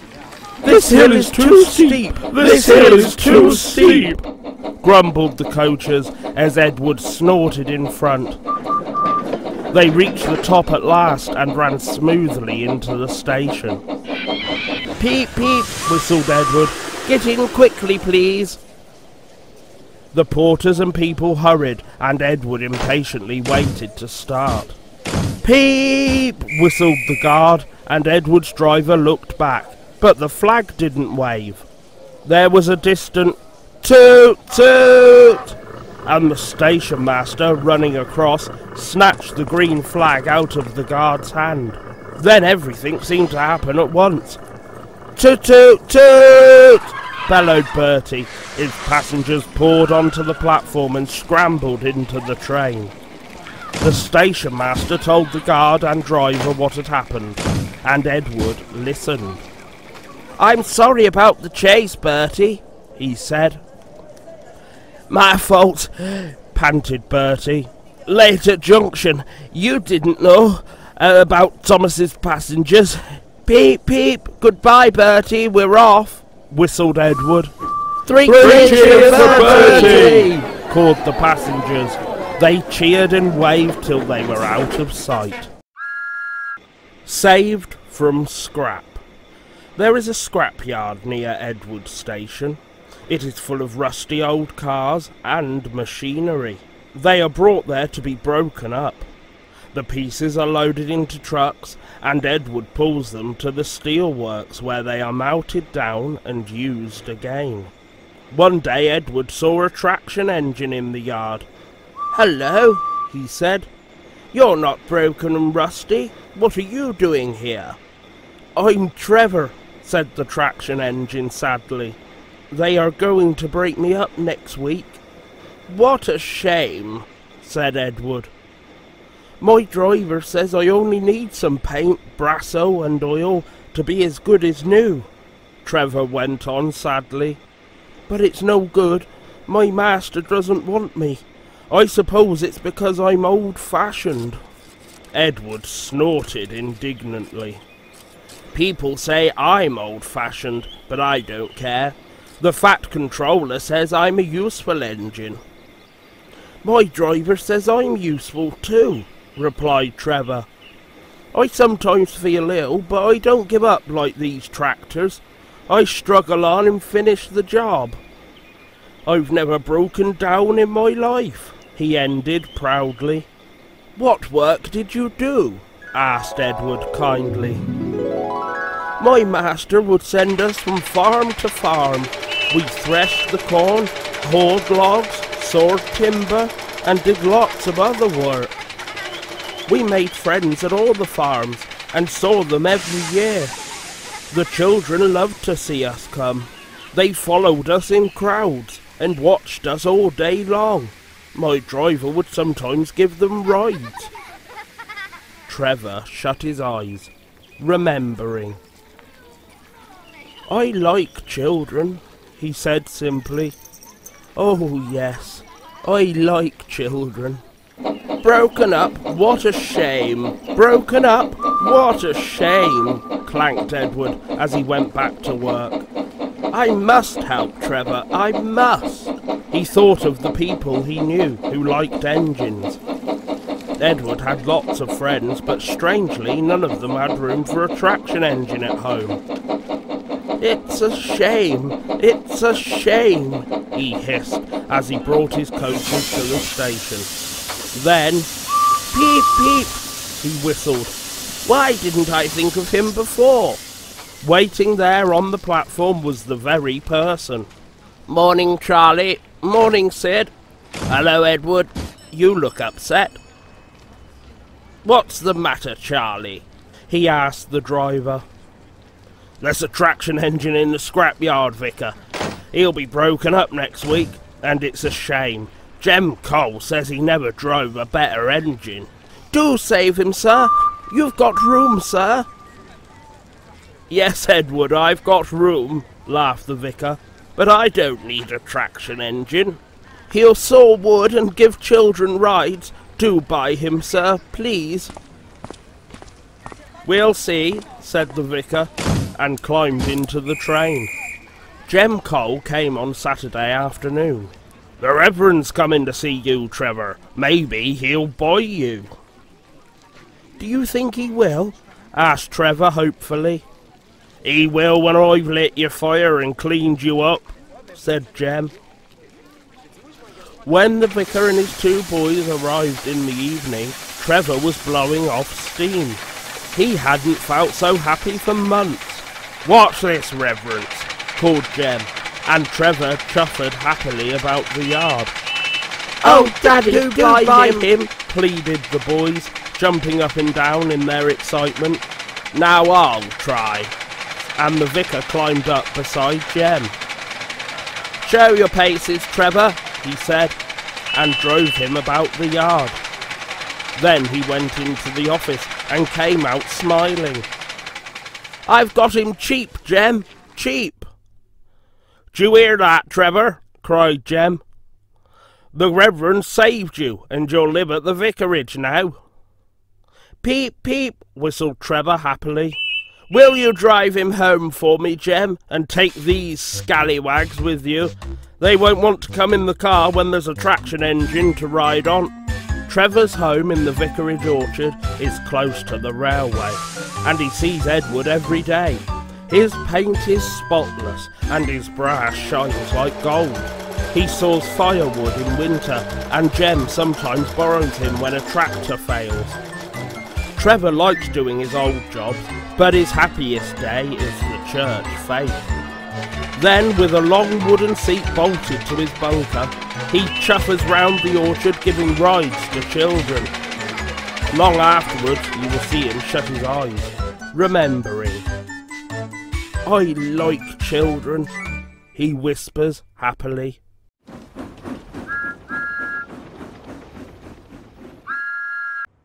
Old Iron.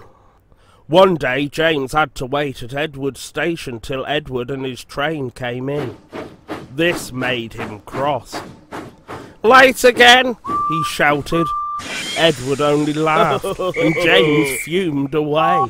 Edward is impossible, he grumbled to the others. He clanks about like a lot of old iron, and he is so slow he makes us wait. Thomas and Percy were indignant. Old iron, they snorted. Slow? Why, Edward could beat you in a race any day. Really? Said James huffily. I should like to see him do it. One day James's driver did not feel well when he came to work. I'll manage, he said, but when they reached the top of Gordon's Hill, he could hardly stand. The fireman drove the train to the next station. He spoke to the signalman, put the trucks in a siding, and uncoupled James ready for shunting. Then he helped the driver over to the station and asked them to look after him and find a relief. Suddenly the signalman shouted, and the fireman turned round and saw James puffing away. He ran hard, but he couldn't catch James, and soon came back to the signal box. The signalman was busy. "All traffic halted," he announced at last. "Up and down main lines are clear for 30 miles and the inspector's coming." The fireman mopped his face. "What happened?" he asked. "Two boys were on the footplate. They tumbled off when James started. I shouted at them and they ran like rabbits." "Just let me catch them," said the fireman grimly. "I'll teach them to meddle with my engine." Both men jumped as the telephone rang. "Yes," answered the signalman. "He's here." "Right, I'll tell him." "The inspector's coming at once in Edward. He wants a shunter's pole and a coil of wire rope." "What for?" wondered the fireman. "Search me, but you better get them quickly." The fireman was ready and waiting when Edward arrived. The inspector saw the pole and rope. "Good man," he said. "Jump in." We'll catch him, puffed Edward, crossing to the up line in pursuit. James was laughing as he left the yard. "What a lark! What a lark!" he chuckled to himself. Presently he missed his driver's hand on the regulator, and then he realised there was no one in his cab. "What shall I do?" he wailed. "I can't stop! Help! Help!" We're coming! We're coming! Edward was panting up behind with every ounce of steam he had. With a great effort he caught up and crept alongside, slowly gaining till his smokebox was level with James's buffer beam. "Steady, Edward!" The inspector stood on Edward's front holding a noose of rope in the crook of the shunter's pole. He was trying to slip it over James's buffer. The engine swayed and lurched. He tried again and again. More than once he nearly fell, but just saved himself. At last, "Got him!" he shouted. He pulled the noose tight and came back to the cab safely. Gently braking so as not to snap the rope, Edward's driver checked the engine's speed, and James's fireman scrambled across and took control. The engines puffed back side by side. "So the old iron caught you after all," chuckled Edward. "I'm sorry," whispered James. "Thank you for saving me." "That's all right." "You were splendid, Edward." The Fat Controller was waiting and thanking the men warmly. "A fine piece of work," he said. "James, you can rest and then take your train. I'm proud of you, Edward.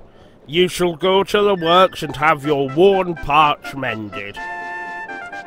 "Oh, thank you, sir," said Edward happily. "It'll be lovely not to clank."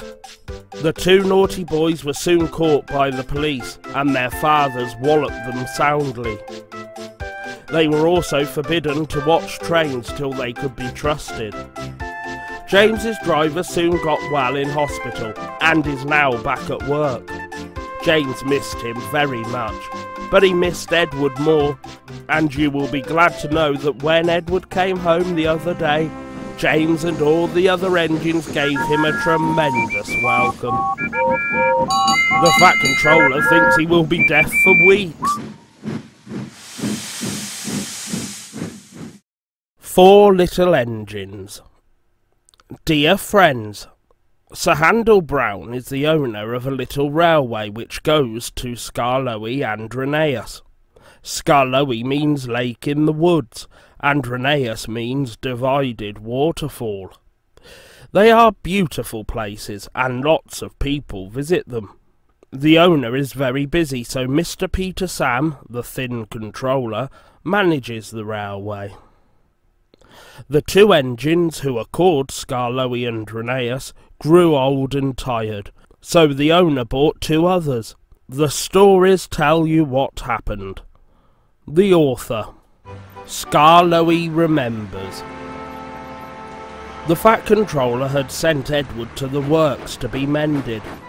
Near the works station, Edward noticed a narrow gauge engine standing in an open-sided shed. "That's Skarloey," he thought. "What's he doing here?" He remembered Skarloey and his brother Rheneas because in the old days he had often brought passengers who wanted to travel up to the lake in their little train. As the men at the works could not mend him at once, Edward asked them to put him on a siding close to Skarloey. Skarloey was pleased to see Edward. "The owner has just bought 2 more engines," he said. "He told me I was a very old engine and deserved a good rest. He gave me this shed so I could see everything and not be lonely. But I am lonely all the same," he continued sadly.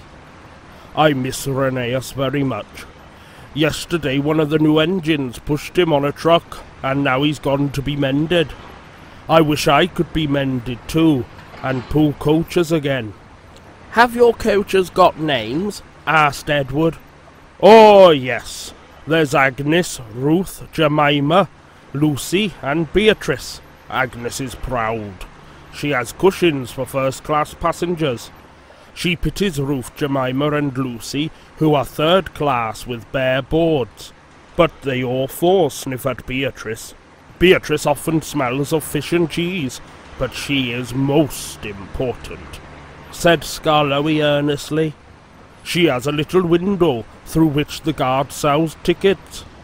I sometimes leave the others behind, but I always take Beatrice. You must have tickets and a guard, you know." "Of course," said Edward gravely. "Rheneas and I," continued Skarloey, "used to take turns at pulling the trains. We know everybody, and everybody knows us.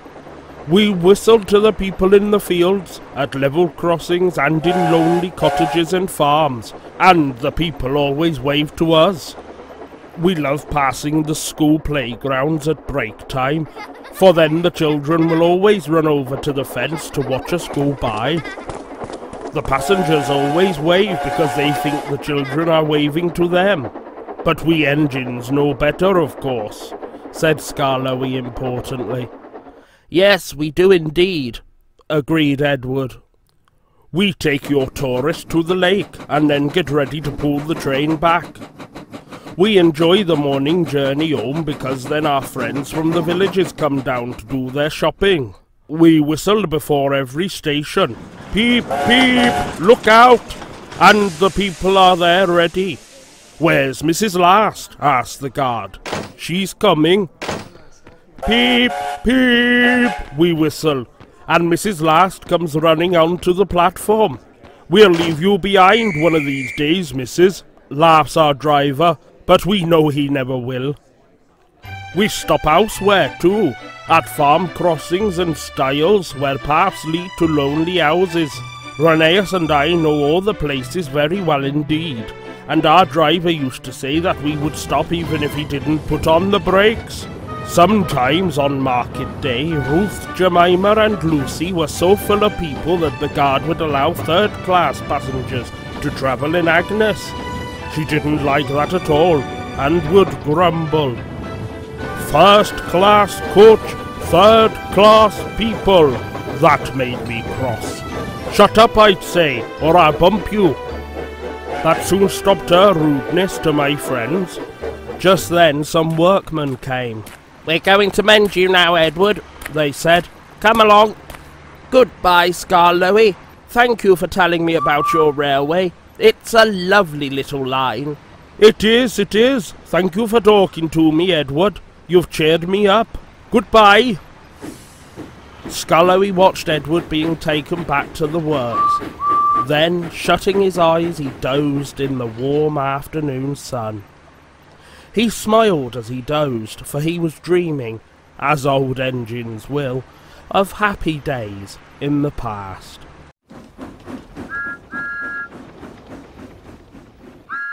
Sir Handel. The new engines looked very smart. One was called Sir Handel, and the other Peter Sam. 'What a small shed,' grumbled Sir Handel. 'This won't do at all.' 'I think it's nice,' said Peter Sam. 'Huh,' grunted Sir Handel. 'What's that rubbish?' 'Shh, shh,' said Peter Sam. 'That's Skarloey, the famous old engine.' 'I'm sorry, Skarloey,' he whispered. Sir Handel's upset now, but he's quite nice, really. Skarloey felt sorry for Peter Sam. Now, Sir Handel, said the fireman next morning, we'll get you ready. I'm tired, he yawned. Let Peter Sam go. He'd love it. No, said the fireman. Owner's orders. You're first. Oh well, said Sir Handel sulkily.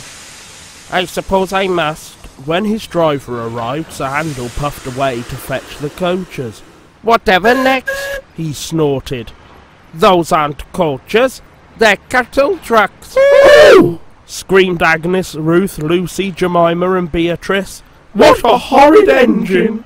It's not what I'm used to, clanked Sir Handel rebelliously, making for the station.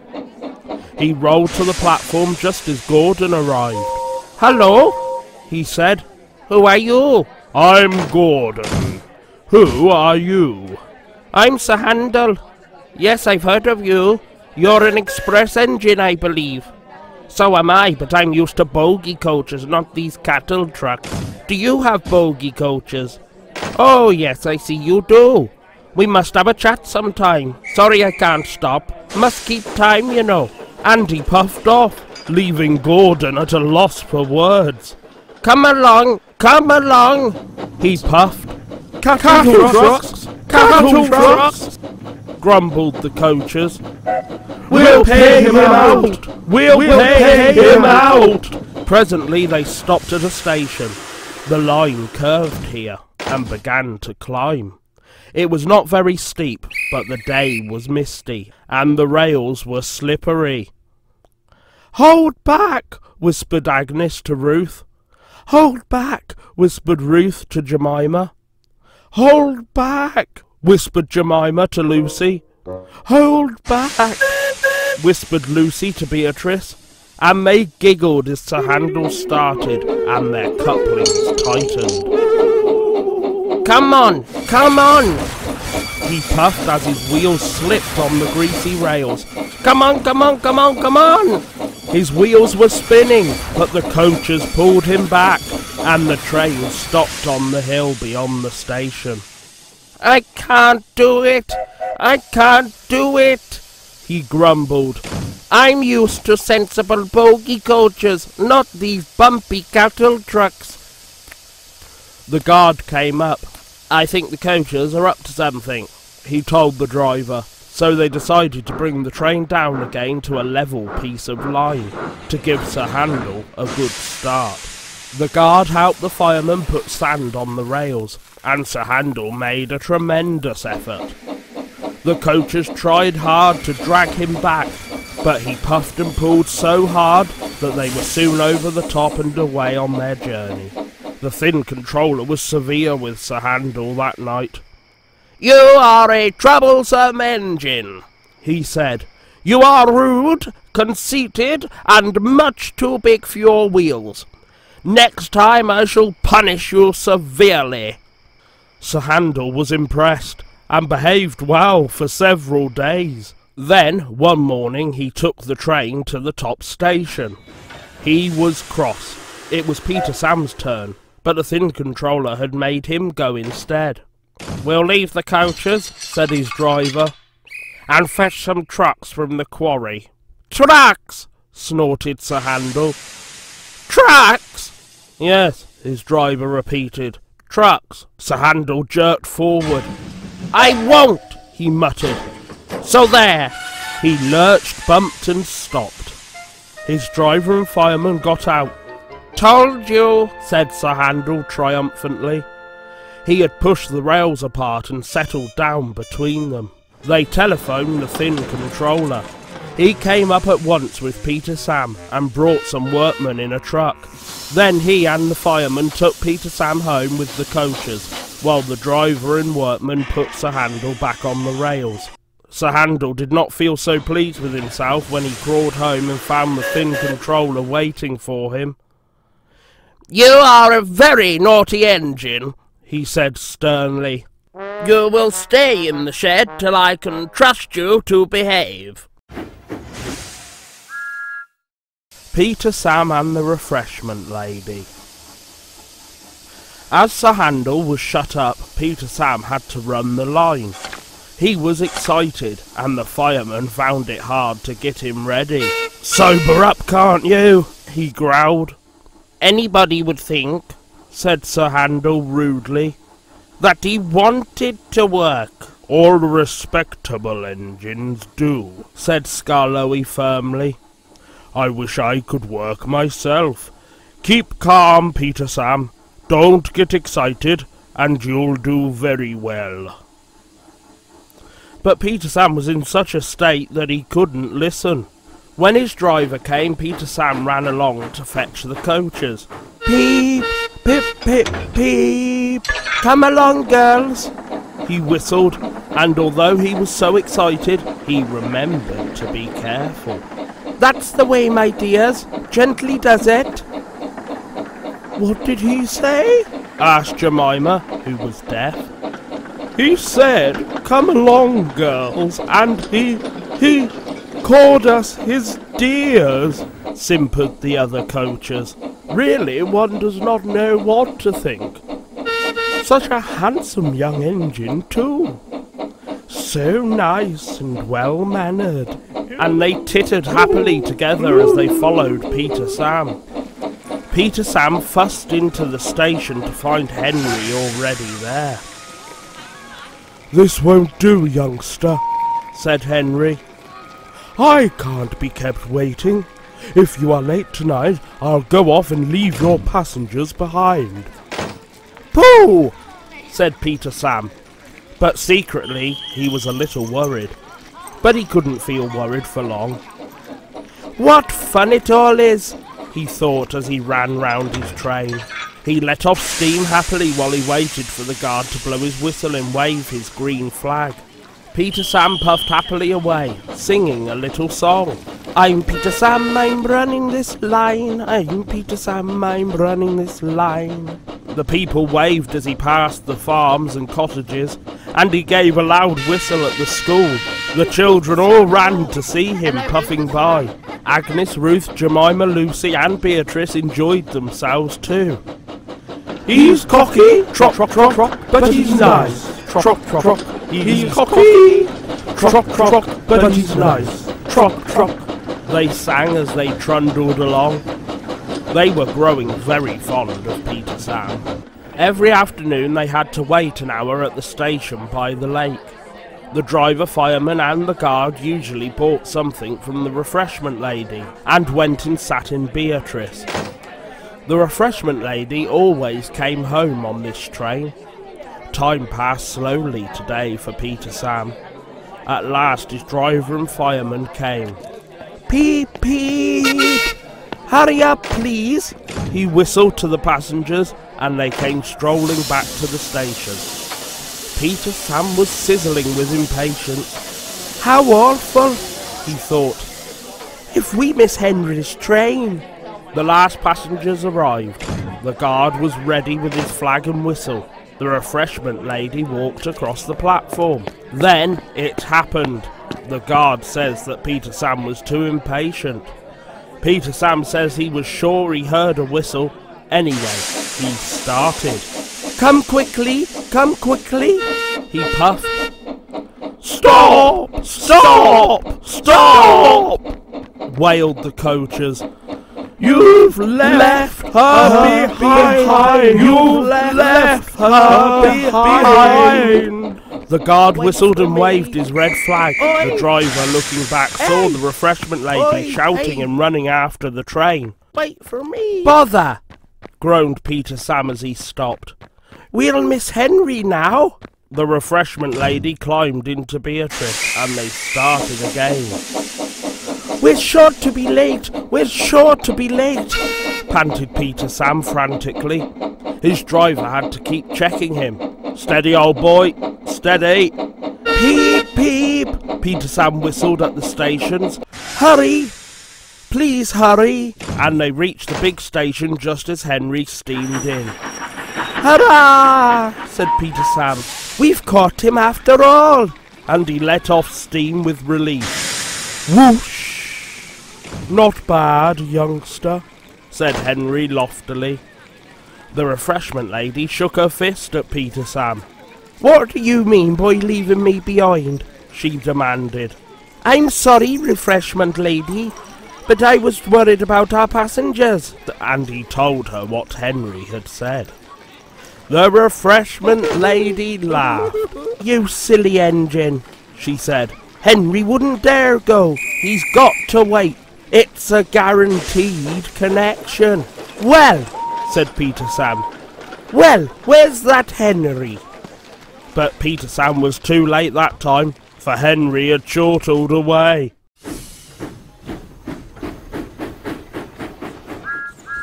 Old Faithful. Sir Handel stayed shut up for several days. But one market day Peter Sam could not work. He needed repairs. Sir Handel was glad to come out. He tried to be kind, but the coachers didn't trust him.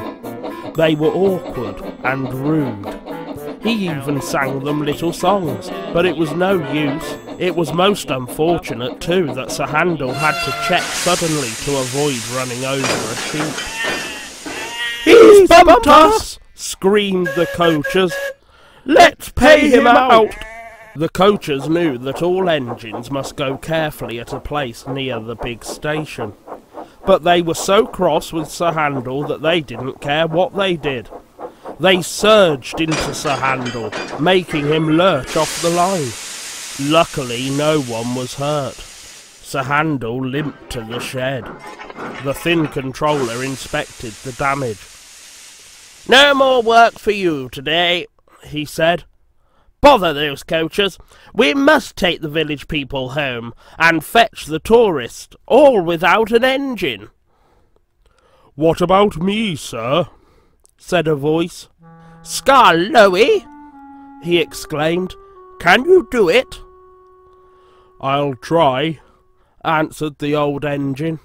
The coachers stood at the platform. Scarloey advanced on them, hissing crossly. "I'm ashamed of you," he scolded. "Such behaviour! You might have hurt your passengers, on market day too." "We're sorry, Scarloey. We didn't think. It's that Sir Handel. He's—" "No tales," said Scarloey firmly. "I won't have it, and don't you dare try tricks on me." "No, Scarloey. No, Scarloey. Of course not, Scarloey," quavered the coachers meekly. Scarloey might be old and have dirty paint, but he was certainly an engine who would stand no nonsense. His friends crowded round, and the guard had to shoo them away before they could start. Scarloey felt happy. He remembered all the gates and stiles where he had to stop, and whistled to his friends. The sun shone, the rails were dry. "This is lovely," he thought. But presently they began to climb, and he felt short of steam. "Bother my tubes," he panted. "Take your time, old boy," soothed his driver. I'll manage," he wheezed, and pausing for breath at the stations, he gallantly struggled along. After a rest at the top station, Scarloey was ready to start. "It'll be better downhill," he thought. The coachers ran nicely, but he soon began to feel tired again. His springs were weak, and the rail joints jarred his wheels. Then with a crack, a front spring broke, and he stopped.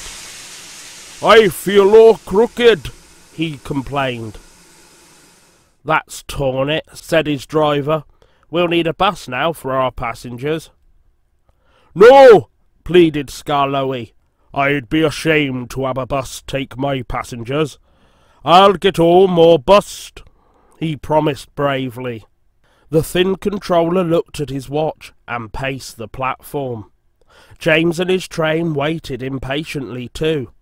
They heard a hoarse peep peep. Then, groaning, clanging and clanking, Scarloey crept into sight. He was tilted to one side and making fearful noises, but he plodded bravely on. I'll do it! I'll do it! He gasped between the clanks and groans. I've done it! And he sighed thankfully as the train stopped where James was waiting. James said nothing. He waited for his passengers and then respectfully puffed away. You were right, sir, said Skarloey to the owner that evening. Old engines can't pull trains like young ones. The owner smiled. They can if they're mended, Old Faithful, he said. And that's what will happen to you. You deserve it. Oh, sir, said Skarloey happily. Sir Handel is longing for Skarloey to come back. He thinks Skarloey is the best engine in the world. He does his fair share of the work now, and the coachers never play tricks on him, because he always manages them in Skarloey's way. If you have enjoyed these stories, you will enjoy a visit to the Llywelyn Railway at Tywyn in Wales.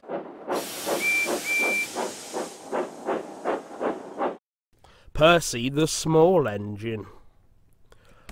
Dear Christopher and Giles and Peter and Clive, thank you for writing to ask for a book about Percy. He is still cheeky, and we were afraid, the Fat Controller and I, that if he had a book to himself, it might make him cheekier than ever, and that would never do. But Percy has been such a really useful engine that we both think he deserves a book. Here it is. The author. Percy and the Signal. Percy is a little green tank engine who works in the yard at the big station. He is a funny little engine and loves playing jokes. These jokes sometimes get him into trouble. Peep, peep. He whistled one morning. Hurry up, Gordon. The train's ready. Gordon thought he was late and came puffing out. Aha! Laughed Percy and showed him a train of dirty coal trucks. Gordon didn't go back to the shed. He stayed on a siding thinking how to pay Percy out. Stay in the shed today, Squeaked Percy to James. The Fat Controller will come and see you. James was a conceited engine. Ah, He thought, the Fat Controller knows I'm a fine engine, ready for anything. He wants me to pull a special train. so James stayed where he was, and nothing his driver and fireman could do would make him move. But the Fat Controller never came, and the other engines grumbled dreadfully. They had to do James's work as well as their own. At last an inspector came. "Show a wheel, James," he said crossly. "You can't stay here all day." The Fat Controller told me to stay here, answered James sulkily. He sent a message this morning. "He did not," retorted the inspector. "How could he? He's away for a week." Oh, said James, oh, and he came quickly out of the shed. where's Percy? Percy had wisely disappeared. When the Fat Controller came back, he did see James and Percy too. Both engines wished he hadn't. James and Gordon wanted to pay Percy out, but Percy kept out of their way. One morning, however, he was so excited that he forgot to be careful. I say, you engines, He bubbled. I'm to take some trucks to Thomas's Junction. The Fat Controller chose me specially. He must know I'm a really useful engine. More likely he wants you out of the way, Grunted James. But Gordon gave James a wink. Like this. Ah, yes, Said James. just so. You were saying, Gordon? James and I were just speaking about signals at the junction. We can't be too careful about signals, but then I needn't say that to a really useful engine like you, Percy. Percy felt flattered. Of course not, He said. We had spoken of backing signals. Put in James. They need extra special care, you know. Would you like me to explain? No thank you, James, said Percy airily. I know all about signals. And he bustled off importantly. James and Gordon solemnly exchanged winks. Percy was a little worried as he set out. I wonder what backing signals are, he thought. Never mind, I'll manage. I know all about signals. He puffed crossly to his trucks and felt better. He saw a signal just outside the station. Bother, he said. It's a danger. Oh, oh, oh! Screamed the trucks as they bumped into each other. Presently the signal moved to show line clear. Its arm moved up instead of down. Percy had never seen that sort of signal before. He was surprised. Down means go, he thought, and up means stop, so upper still must mean go back. I know, it's one of those backing signals. How clever of me to find that out. Come on, Percy, said his driver. Off we go. But Percy wouldn't go forward, and his driver had to let him back in order to start at all. I am clever, thought Percy. Even my driver doesn't know about backing signals. And he started so suddenly that the truck screamed again. Oh! Whoa, Percy, called his driver. Stop! You're going the wrong way. But it's a backing signal, Percy protested, and told him about Gordon and James. The driver laughed and explained about signals that point up. Oh dear, said Percy. Let's start quickly before they come and see us. But he was too late. Gordon swept by with the express and saw everything. The big engines talked about signals that night. They thought the subject was funny. They laughed a lot. Percy thought they were being very silly.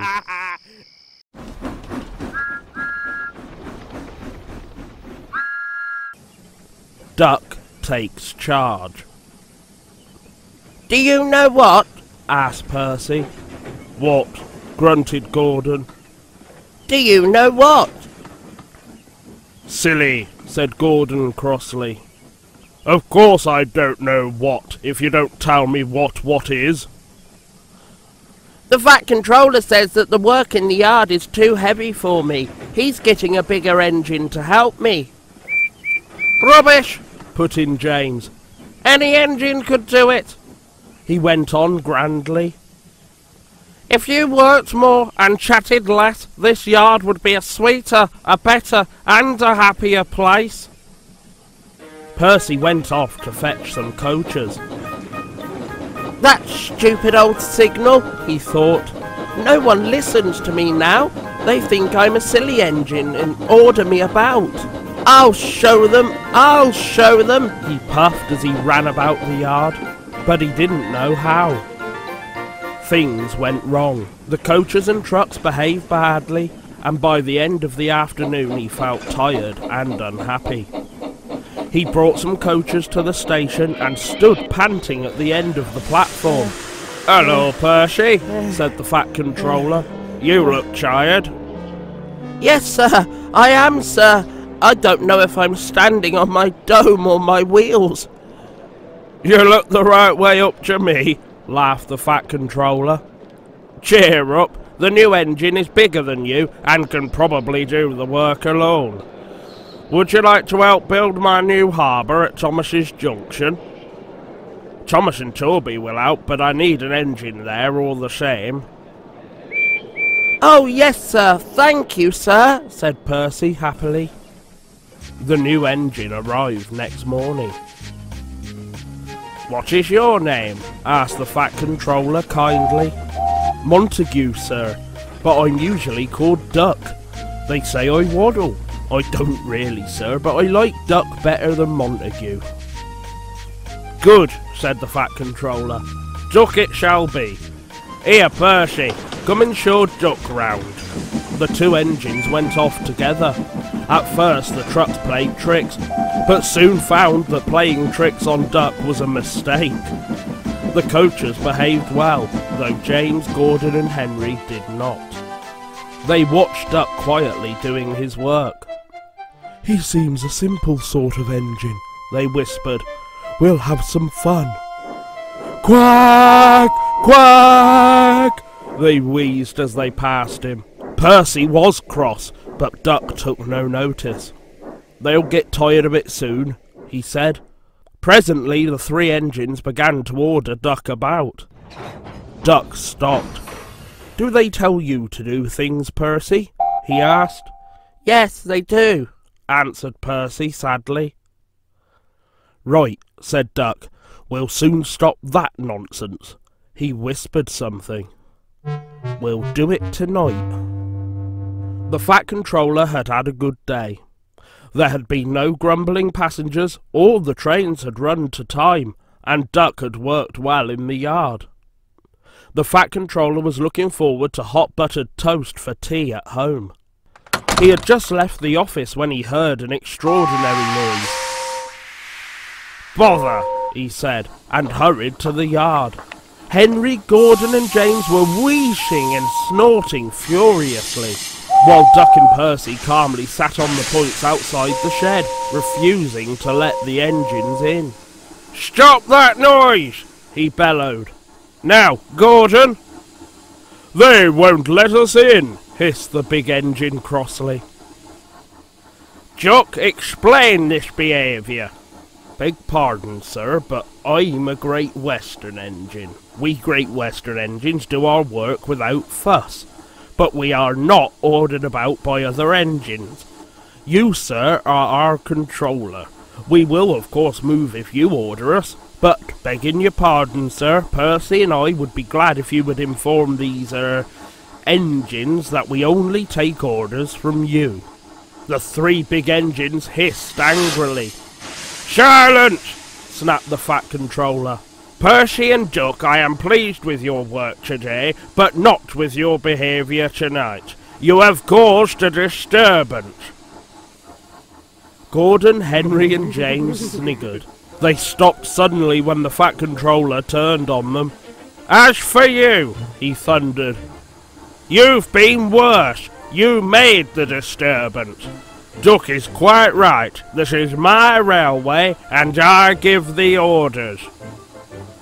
When Percy went away, Duck was left to manage alone. He did so, easily.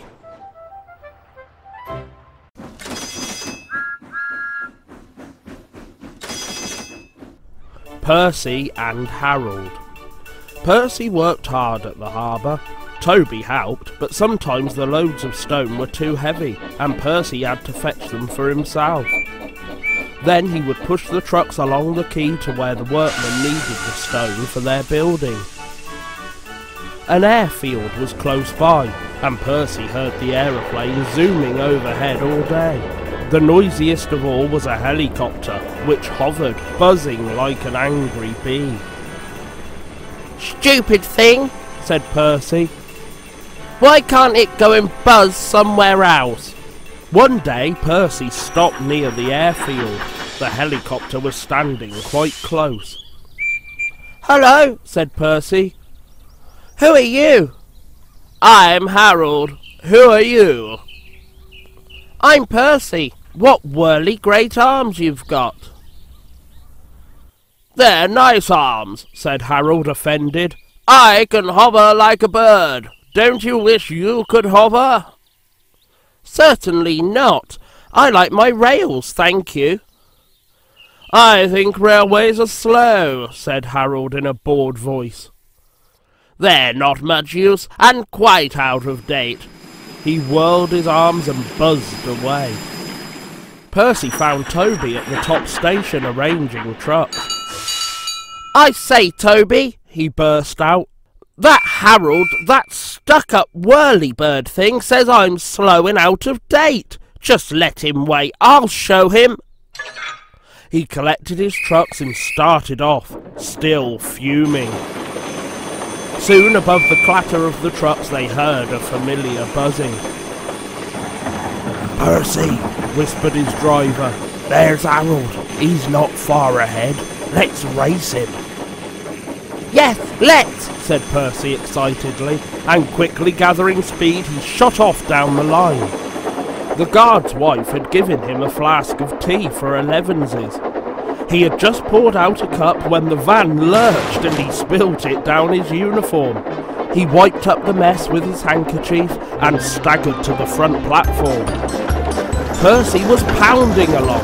The truck screamed and swayed, while the van rolled and pitched like a ship at sea. "Well, I'll be ding-dong-danged," said the guard. Then he saw Harold buzzing alongside and understood. "Go it, Percy!" he yelled. "You're gaining!" Percy had never been allowed to run fast before. He was having the time of his life. Hurry, hurry, hurry! He panted to the trucks. We don't want to! We don't want to! They grumbled, but it was no use. Percy was bucketing along with flying wheels, and Harold was high and alongside. The fireman shovelled for dear life, while the driver was so excited he could hardly keep still. "Well done, Percy!" he shouted. "We're gaining! We're going ahead! Oh, good boy! Good boy!" Far ahead, a distant signal warned them that the wharf was near. Shut off steam, whistle. "Beep, beep, beep! Brakes, guard, please!" Using Percy's brakes too, the driver carefully checked the train's headlong speed. They rolled under the main line and halted smoothly on the wharf. Oh dear! groaned Percy. I'm sure we've lost. The fireman scrambled to the cab roof. "We've won! We've won!" he shouted, and nearly fell off in his excitement. "Harold's still hovering! He's looking for a place to land!" "Listen, boys!" the fireman called. "Here's a song for Percy!" Said Harold Helicopter to our Percy, "You are slow. Your railway is out of date and not much use, you know. But Percy with his stone trucks did the trip in record time, and we beat that helicopter on our old branch line." The driver and guard soon caught the tune, and so did the workman on the quay. Percy loved it. Oh, thank you, he said. He liked the last line best of all.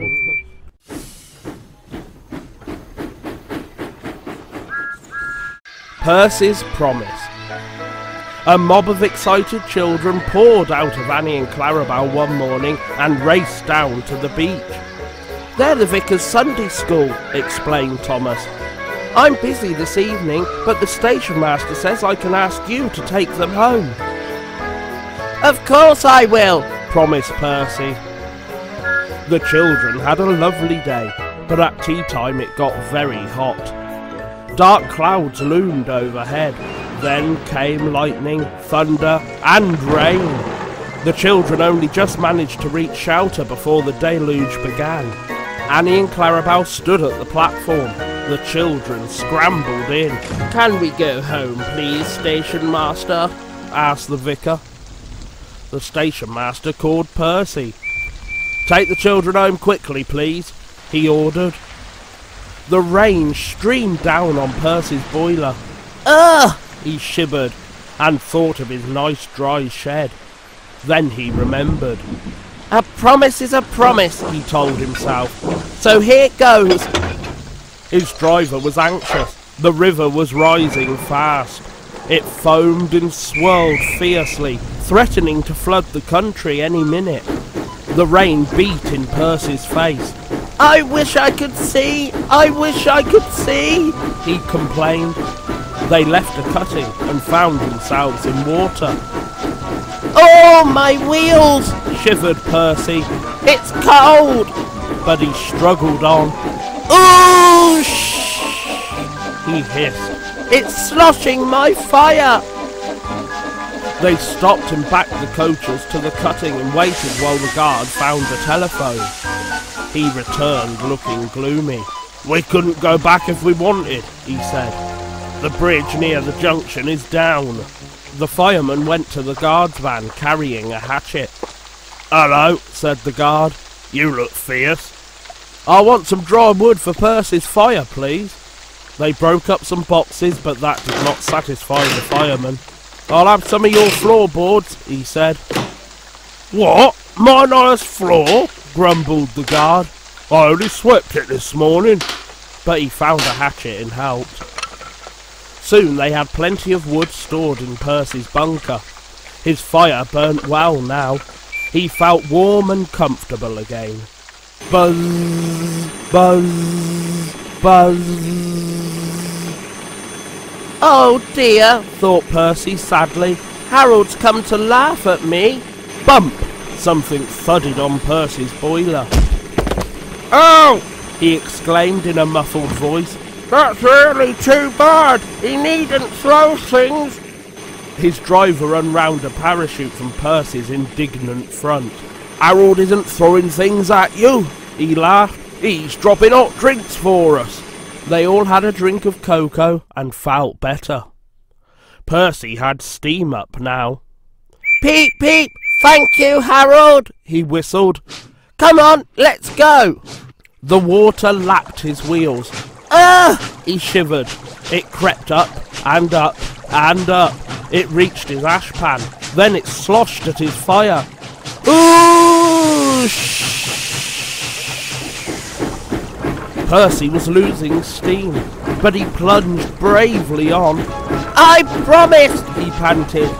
"I promised." They piled his fire high with wood and managed to keep him steaming. "I must do it," he gasped. "I must, I must, I must." He made a last great effort and stood, exhausted but triumphant, on rails which were clear of the flood. He rested to get steam back, then brought the train home. "3 cheers for Percy!" called the vicar, and the children nearly raised the roof. The Fat Controller arrived in Harold. First he thanked the men. "Harold told me you were a wizard, Percy. He says he can beat you at some things." Percy snorted. "But not at being a submarine." He chuckled. "I don't know what you've both been playing at, and I won't ask, but I do know that you're a really useful engine." "Oh, sir," whispered Percy happily.